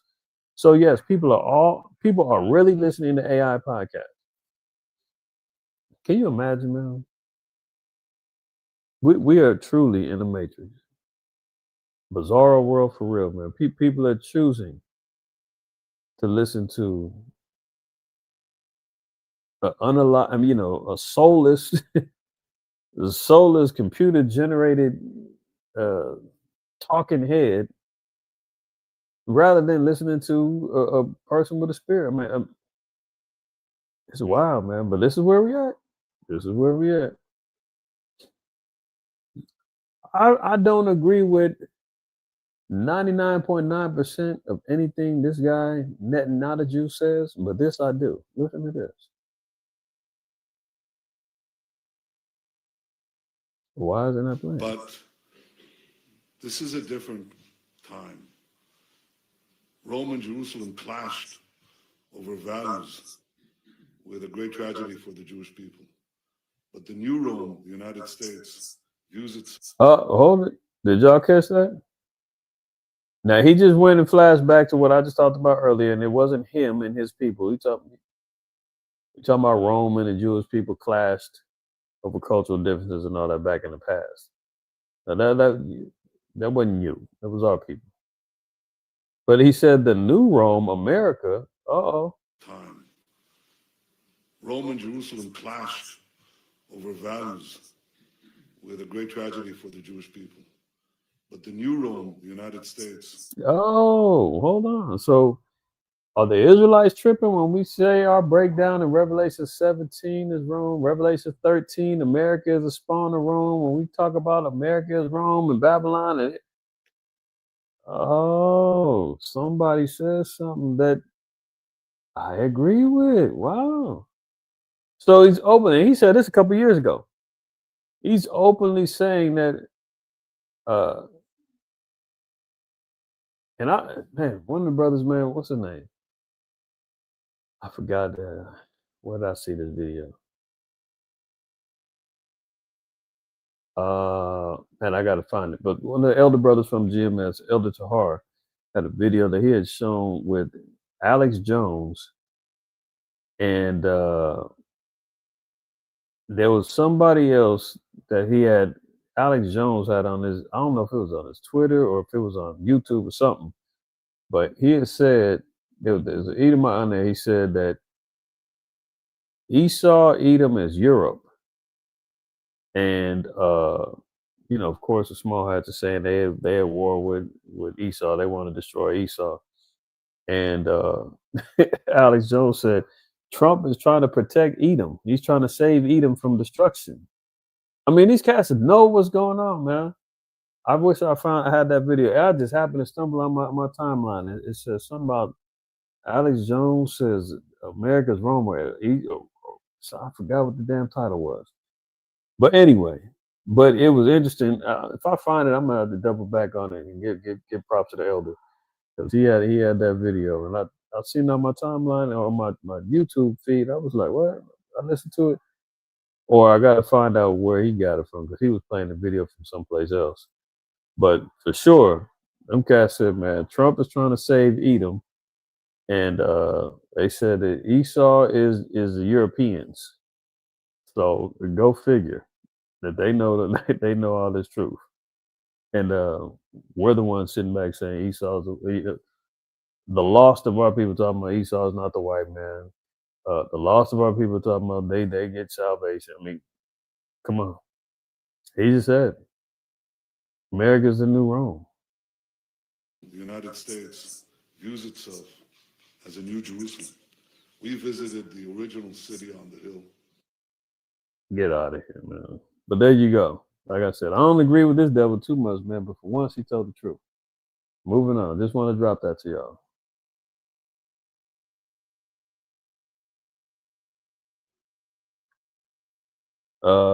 Look at this spaceship, 3i Atlas. You know, this has been a big hype too. You know, they pandering that in the algorithms, right? Oh, it's a big old, it's a mothership, it's an alien, it's an asteroid. What's out there? Who's out there? One thing I thought this was probably, you know, kind of interesting is not to get too off into the numerology thing, but now it says the 3i Atlas has 12 anomalies. Here's all of them and why they prove the alien theory. Now, the one thing I noticed is number 12. We know there's 12 tribes, right? Now they're saying this particular spaceship got 12 anomalies that are proving that it's quote unquote alien. What else had 12? You got 12 cranial nerves in your brain. You've got 12 hours in a day, 12 hours at night. It's 12 months in a year. How many things surround 12, right? 12 gates to get into the kingdom. Now, the fact is, it got 12 anomalies. It make me scratch my head and say, well, this number 12 keeps popping up. You know, even on the left-hand side, you got the 12 zodiac sign. I mean, everything, I'm not going to say everything, but, you know, there's so many things that surround 12. And I thought that was interesting. You know, I don't get, this is another thing why I said, you know, you got the blinders on. You don't want to keep, quit trying to look too far to the left because, you know, Esau, when he's speaking fair, believe him not. But he's trying to, you know, even and I've shared this before with the book Behold the Pale Horse. That was written in like 91, 92. And the guy William Cooper, man, Edomite, man, they put him to death too. He had said that is gonna in the latter times, man, the government is gonna start pushing not only a cashless society, but they're gonna say that there's an alien invasion. They're receiving intelligence from the aliens. The aliens are gonna help them run the government. Anybody that opposes this is going to be put to death, and there's going to be camps and FEMA camps, all this stuff. And he said, even if that's not true, you know, they're going to use that as a means to, you know, encompass a new world plus order. Let's put it that way, right? So when you keep hearing about these things, now don't get me wrong, we definitely know the chariots is real, the chariots is coming, but this whole thing, I'm not buying it. A lot of this is coming, like they said, this is coming from this Harvard professor.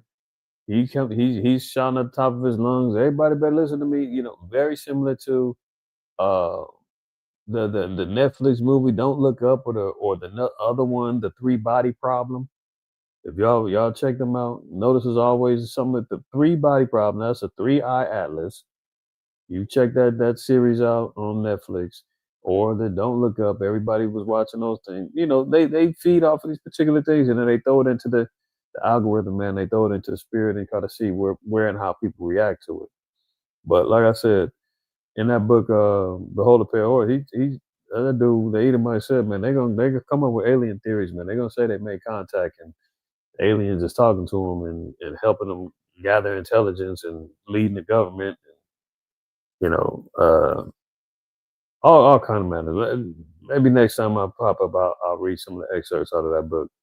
Maybe I'll do it on the Library Chronicles. I haven't done that in a while. Maybe I'll bring that out and precept this 3-eye atlas thing. But I just thought it was interesting that they had 12 anomalies. So, and I didn't. The article was pretty long, so I didn't go into all 12 of them. But just the fact that number 12 was part of their quote unquote research kind of made sense in the spirit, just to kind of see where they're going with it. So if there is any truth to it, know that this coming on behalf of Israel. Let's just say that. Let's move on.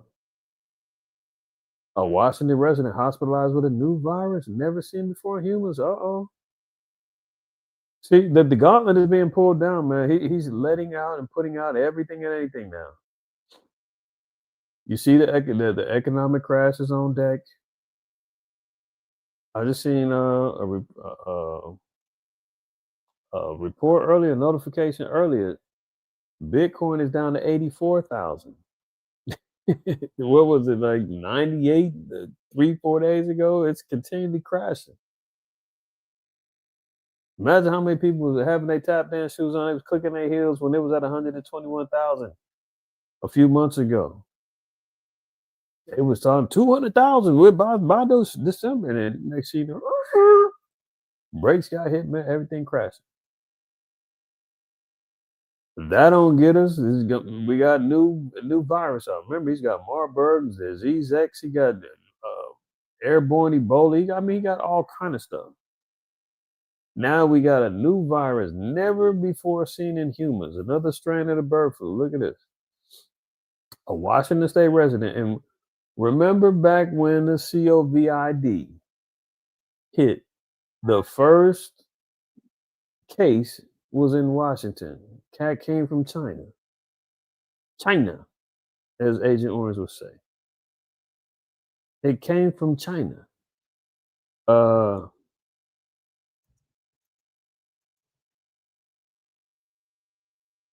Let's see. Do I remember, or let me remind y'all? Oh, okay. If it ain't broke, don't fix it, huh? The first confirmed case of COVID in Washington State was where? In Washington State was reported on January 21st, 2020, involving a man from Snohomish County who had recently traveled to Wuhan, China. Sound familiar? Oh, and we're at the end of November almost, leading into December, almost to January. The playbook don't change. Here we go. Washington resident hospitalized with a virus never seen before. They're in humans. They pulled this leak for almost 5 years ago. Same state. Good Lord. Esau is too funny, man. He think he's slick, but if you watch this devil, man, and you track him, you know his playbook, man. You know what he's doing. So Israel, man, get out there on your preventative care, man. Make sure you got your ginger, you got your garlic, you got your vitamin C, D, you got your elderberry, you got your your golden seal, your echinacea. Get all that good stuff ready, and just start taking it out. You understand? Because who knows what this devil's gonna do? There's already bug flying around. Remember, he always talks about flu season, and you start seeing the commercials coming on, and how the hell do you know when to start paying for these advertisements? If you're saying the season is coming, they're already prepping you, saying, guess what? We already start poking up these dummies who's getting their flu shots poked up in their arms so they can become super spreaders, and you're gonna go ahead and get sick. And if they ain't got it, they ain't traveling, they around everybody at their folly days. Here come the spread. Next thing you know, you see the Mucinex commercials, NyQuil commercials, Sudafed commercials. They got all the damn commercials ready to go so they can make that money. So here they go playing the same game again. The patient, an older adult with underlying conditions, was hospitalized with a strain of bird flu in early November after suffering from high fever, confusion, and severe breathing difficulties, officials say. They were first treated by doctors in Grays Harbor County, about 100 miles west of Seattle, before being transferred to an unnamed hospital in King County, where Seattle is based for specialist care. So keep that in mind. They got something on the loose. Trump peace plan demands major concessions for Ukraine. That's what we talked about earlier. Now look at this. I said this the other day in DSTM I did on the new moon. Trump said that all the financial problems, man, is in your imagination, man. It's not real. It's a hoax. The Demo-Crips is out there fooling you. Ain't nothing changed. Everything's affordable. Everything's good, man. Why are you not out here balling? What's the problem? At the same breath, he's saying, "Oh, I know it's hard out there. I'm gonna break you off for $2,000 from the tariffs, huh? And you ain't even got the bread for that. What are you talking about? You ain't got the money to give out them damn tariff money. But hey, if he can string you along to win back the hearts and the minds of the people, because he's losing the grip on them, he's doing that.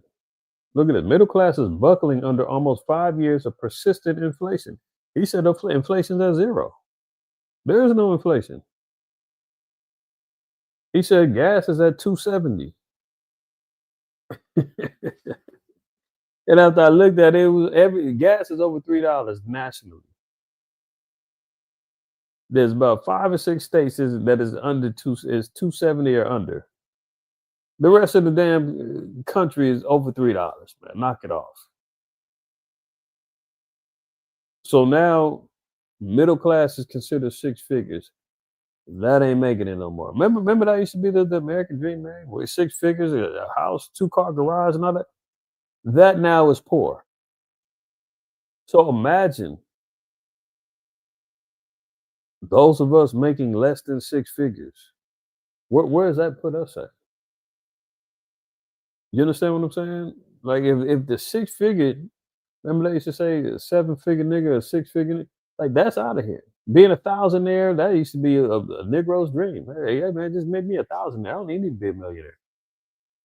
That ain't even the case no more. Clearly going to be the haves and have-nots as we move on. Look at this. Americans with six-figure incomes are in survival mode. See that? Now making 100, 200, 300,000. That is not making it anymore in America. Curse be the day, huh? That means for anybody at lower, you talking about fight for survival. Like, that's really what it's going to boil down to.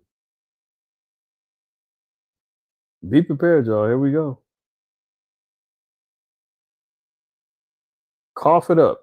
New U.S. border checks from December 26th, and it could mean handing over your DNA. Listen to this, y'all. This kind of goes into the beast system, the cameras, the monitoring, the things that we were talking about with the marking of the beast system, right?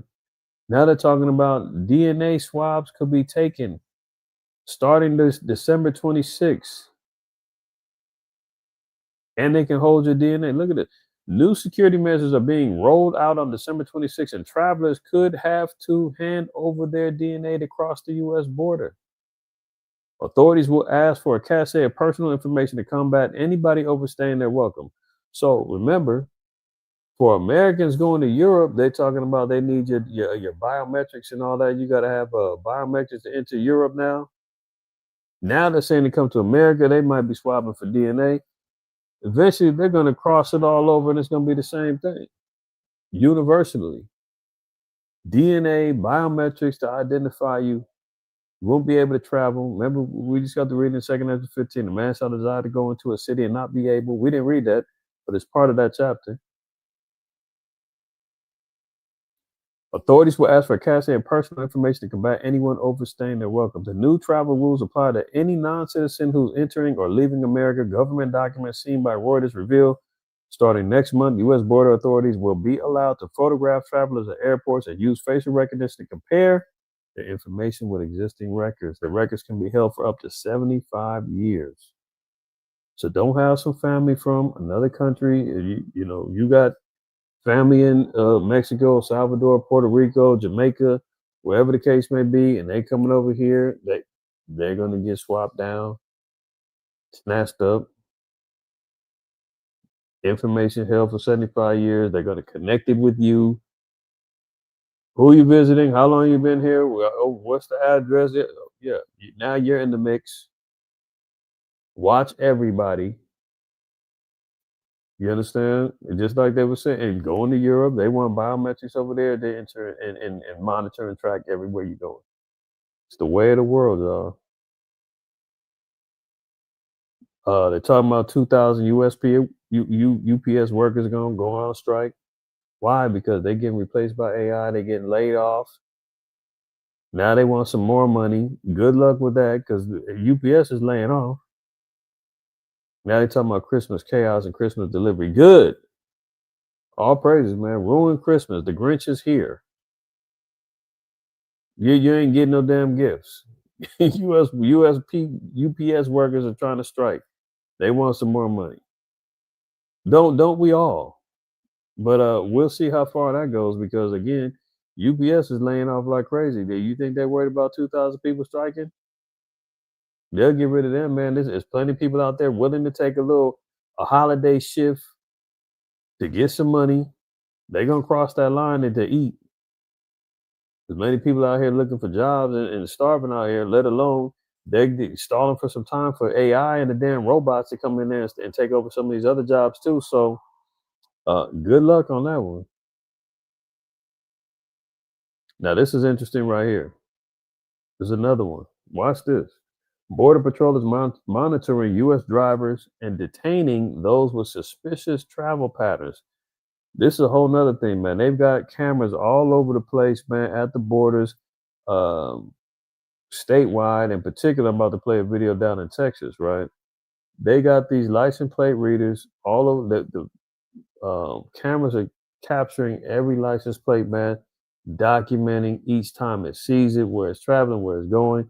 And if the AI says this pattern is suspicious, they notify the cops. The cops start trailing and following it and creating a record of particular cars. Now, let's say you working in it. Imagine that you got, let's say, on the East Coast, and this is just an example. I'm not saying this is what's happening, but just for an example, that tri-state area is pretty close together. You can live in New Jersey but work in New York, right? Equivalent California, that's like I live in LA, but I work in the Valley, and I got to drive 30 or 45 minutes to my job every day. California is that big. New York, New Jersey, they so damn small and close together. You could travel from Philly to New York in an hour and some change, 2 hours, depending on where you're going. California, you're just being a whole nother city or county.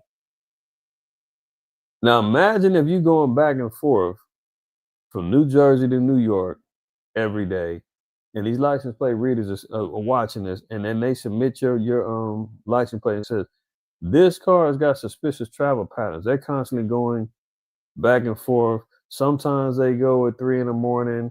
Sometimes they go at 6 a.m. Like anything they deem suspicious, now Border Patrol or whatever else is going to make notice. Now that's just an example. Not that that's the state. This particular case was happening in Texas. So because Texas is bordering with Mexico, whatever the case may be, the damn cameras is popping up and they saying this is suspicious. So now people are getting randomly stopped and harassed, detained, because they don't like your travel patterns. Look at it.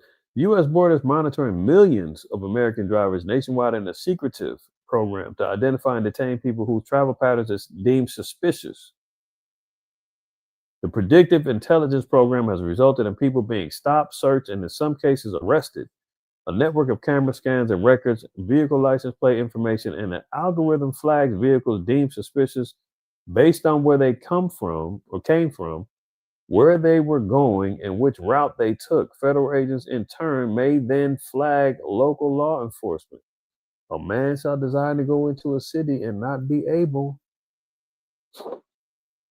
Suddenly, drivers find themselves pulled over, often for reasons cited such as speeding, failure to signal, the wrong window tint, or even a dangling air freshener blocking the view.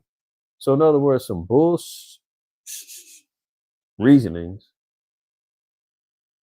they make up, stop you, and it's really about them tracking you and questioning your travel patterns and then thinking maybe we can catch something on them. Let me just get to the video. Y'all can see this. Hey, how you doing, brother? Hey, my name is Joel. I'm with the Bexar County. And another thing, watch how they treat this Edomite. Imagine, just think, would they treat an Israelite the same way they treat this white boy? Watch this. Sheriff's office. The only reason I'm stopping you is when I was watching over there, you were drifting over that fog line. I just want to make sure everything's okay. Now you hear him. He said the only reason why I stopped is because he was drifting over that fog line pretty tough. I just want to make sure everything's okay.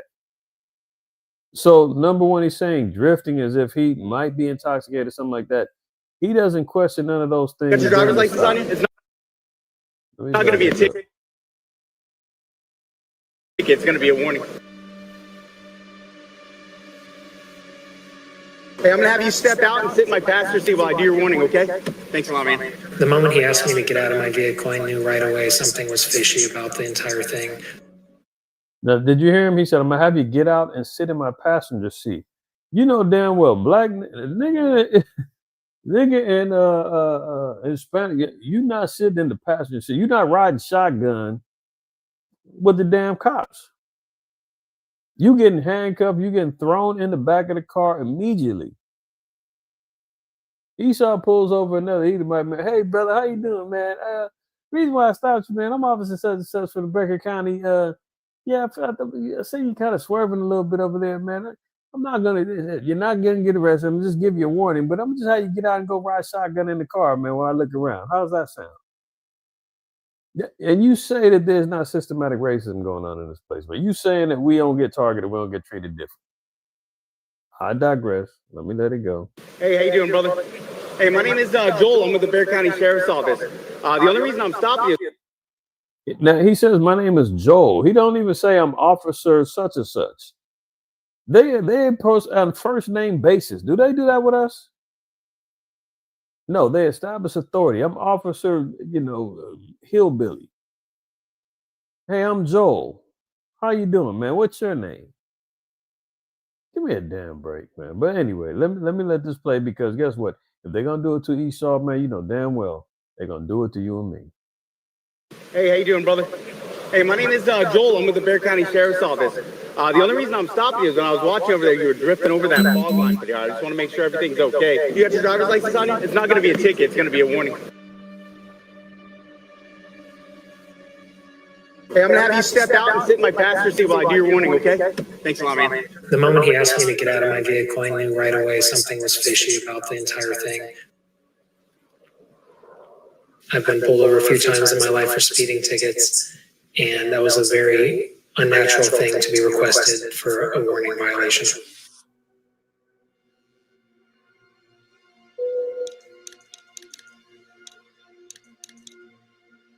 Do you have anything in your vehicle that you're not supposed to have? Okay.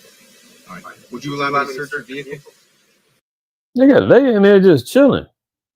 You got anything suspicious in your vehicle? Okay. Yeah, you mind if I search it? He says, I prefer not. They in there having a whole conversation, man. When the hell do you ever have a person of suspicion not cuffed, riding shotgun in the damn car with you? This damn thing. Hey, how you doing, brother? Just want to make sure everything's okay. You have to be a warning.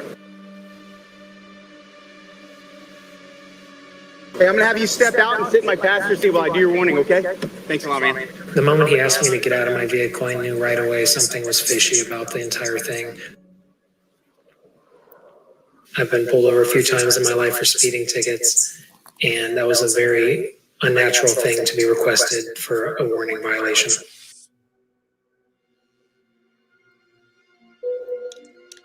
He's caught up in a secretive.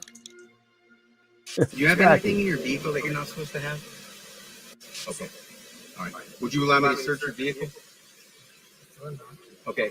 So what I'll do is we have a K9 pretty close, so I'm gonna have a K9 come out and do a walk around your vehicle. He's coming up.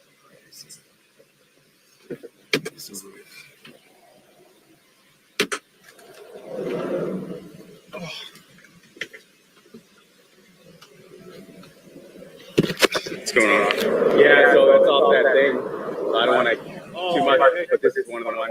You hear him talking in code? Yeah, it's off that thing. Yeah, I don't want to talk to him. So because he knows that damn his camera's on and mic is on. So he's talking in code. Yeah, it's off that thing. Yeah, I didn't want to take too much. Meanwhile, you leave the guy in your front seat uncuffed, hanging out in your car. I mean, what the hell is going on here? Then he go over here talking in code to the other cop because he don't want to admit that this is a part of a quote unquote secretive plan. Search your vehicle. Okay. So what I'll do is we have a K9 pretty close, so I'm gonna have a K9 come out and do a walk. I'm gonna stop stopping it, y'all. I'm gonna just let it play. I just can't help but to interject because this is wild.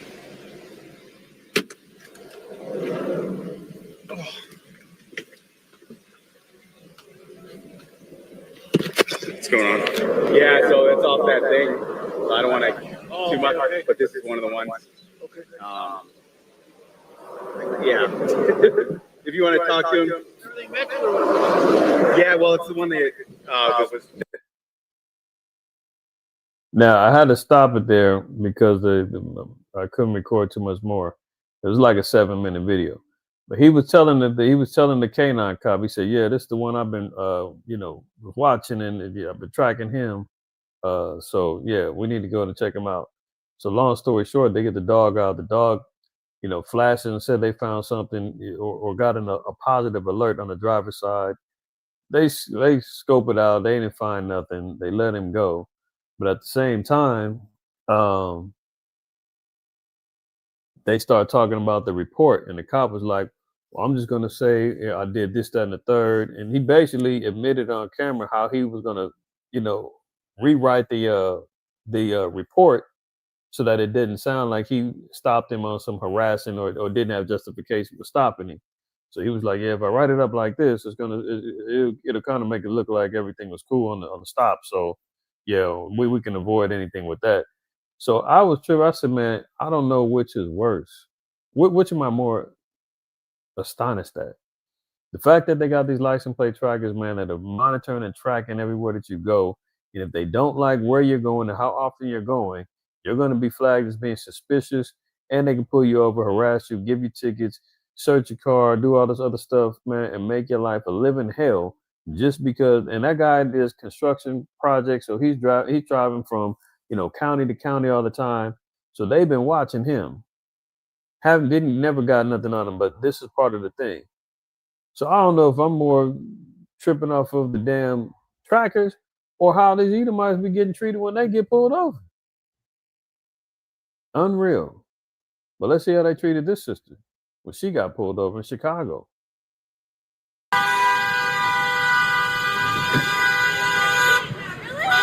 Now look at this. Chicago woman dragged out her car after colliding with ICE, demands accountability. Here's ICE in the middle of the street causing chaos. Here's I think she's a white woman here. She's like, damn, what are you doing? You about to hit me. She hits the hood of the car. They get to tripping, about to run her over. But watch this.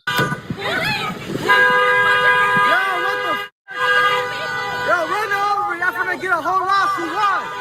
Whole lawsuit. Look at it. Yeah. Now, he just made an illegal U-turn, not paying attention, whipped around. She runs into him, right?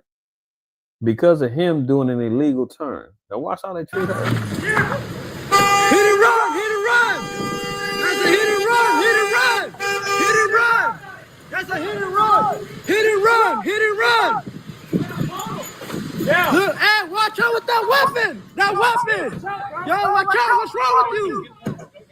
You hit it. Look at it. Yo. Look at these damn rogue dog. Look at these cops, man. Look at these ICE agents, man. These cats jump out the car, straps in hand, ready to light something up after they hit this woman. And he's doing, look at these dudes, man. These maniacs is out of control. That's a hit and run. That's a hit and run. He jump out the car ready to pop something. Look at it. He's excited. Yeah. Look, hey, watch out with that weapon. Yo, watch out. What's wrong with you? You hit it. Look you at hit him. her. Yo. What's wrong? You hit her. You hit her. You guys hit her. What's wrong with y'all? Y'all hit her? Y'all bust a whole U-turn in the middle of the street. Y'all hit her. Y'all on camera. Leave her alone. She ain't even do shit. She trying to go to work. Oh, what? Y'all some crazy. Y'all got no heart, for real. No heart. Get off! Crazy. She's a female. Get off her right now! You guys hit her. How you guys gonna arrest her? Get off! You guys hit her. Man, how you gonna arrest her, man? This is the secret police. This is where we see the Gestapo, full immunity, running wild, Agent Orange, patrol out here, ramming other people's cars, dragging her out, arresting her. The people that are filming, calling them out, they're saying those are domestic terrorists. And they got no right to be doing what they're doing to the sister. She out there barefoot, man, dragged her out. She trying to go to work. Now, these cats is out of control. That's why I said, man, these rogue ICE agents, man, is losing their damn mind. And it's getting more dangerous out there, man. I showed y'all the video last week where they had the cat, they had him hemmed up in the store. And the Edomite was filming him saying, I'm a veteran, I'm a veteran. Who are you? Who are you? What are you? Are you ICE? Are you ICE? Are you cops? And they would not answer, just like now. Dragged her out the car after they hit her.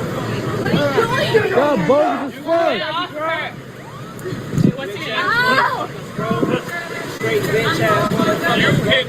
You hit her! You guys hit her! You guys hit her! Whole roster right there! Unbelievable, man. This is the state we're living in. Police state is here, y'all. It ain't coming, it's here. Look at this. ICE almost deports a Native American woman as cops tell terrified family they can't help. I talked about this last Wednesday in DSTM. And now here's the particular article. A Native American woman was almost deported by U.S. Immigration Customs and Enforcement after an alleged clerical mix-up. This woman is quote unquote indigenous to America, and they get ready to, they was about to deport her over a quote clerical mix-up. Arizona native Leticia Jacobo had been scheduled to be released from an Iowa jail, but when her mom arrived to pick her up, the despairing parent was told that Leticia, 24, would be handed over to immigration agents despite being a member of Arizona's Salt River Pima Maricopa Indian community. Nobody is safe, man. Nobody is safe. Look, out of control ICE agent yells, "Do something, B," before shooting a Chicago woman 5 times. The video is in stark conflict with the government's account that federal agents in Broadview were boxed in by 10 cars, and the woman, Miramar Martinez, was one of the drivers. Now, here's a quote from this particular article. And let me look at this on this other side too, because it was the sister Miramar Martinez, and I believe it was her brother. They're both in the car. They arrested both of them, right? They arrested them saying that they rammed an ICE agent's car and they were surrounded and they were committing acts of domestic terrorism. They were both facing 20 years. This is even after they shot the woman 5 times. So the court came clean and said, we're throwing those the domestic terrorist charges out. This was unlawful. This wasn't right. We're exonerating the woman and her brother. DOJ drops charges against a woman shot by a CBP agent in Chicago after being accused of ramming a car. Now imagine if that was the same thing that happened to that sister. They over here ramming car. I mean, it's out of control, man. Now it says the Department of Justice has abruptly moved to dismiss the indictment against 2 people accused last month of ambushing federal agents conducting an immigration sweep in Chicago, including a woman who was shot 5 times in the incident. Now, they were saying that they were interrupting this immigration sweep and they were surrounded by cars, and this woman just, randomly just decided to go play bumper cars and ram her car into them, and they had to fire, shoot and fire on her and then arrest her and the brother, right? They were facing 20 years last month. Supreme Court, DOJ, Department of Justice said, man, drop the charges, man. This is bull stuff. We seen the video. These cats is lying. This is off. Now look at this. This is part of this particular article. Now, they told the woman, the ICE agent jumps out and says, do something, B, before shooting her 5 times. Now, this is this is what the ICE agents and Homeland Security all say after this particular judgment. Despite the DOJ dropping the charges, the Department of Homeland Security doubled down Thursday, maintaining that, quote, Border Patrol law enforcement officers were ambushed by domestic terrorists. Our law enforcement shows incredible restraint and prudence in their exercise of force. Did we just see that in that video? The law enforcement showing incredible restraint and prudence in the exercise of force as they hit that woman and jumped out the car, guns ablazing, dragging her out the car, barefoot and all, not identified. I don't need to go on. Y'all seen it with your own 2 eyes like I did. Y'all seen it with your own 2 eyes like I did. again, y'all, this is the bizarro world that we're living in. That they'll tell you that it's raining and they out here full blown zippers down peeing on you. And because they said it, it's true. Unbelievable. But there you have it, y'all. I'm gonna close out with this one, with that one, man. Lord willing, y'all got some edification tonight, man, and got something to meditate and think on, this evening. If you're watching this on the Sabbath during the daytime, man, Lord willing, you get some edification from that. Shabbat shalom to you. But other than that, man, Lord willing, we'll catch up with y'all tomorrow. MOTC closing Shabbat class will be at 3 p.m. Pacific Standard Time. Tune in, tap in. As always, man, make sure you wipe your feet on your way in or on your way out. With that being said, always remember, fear the Most High, keep the commandments, but lastly, don't shoot the messenger. Shalom.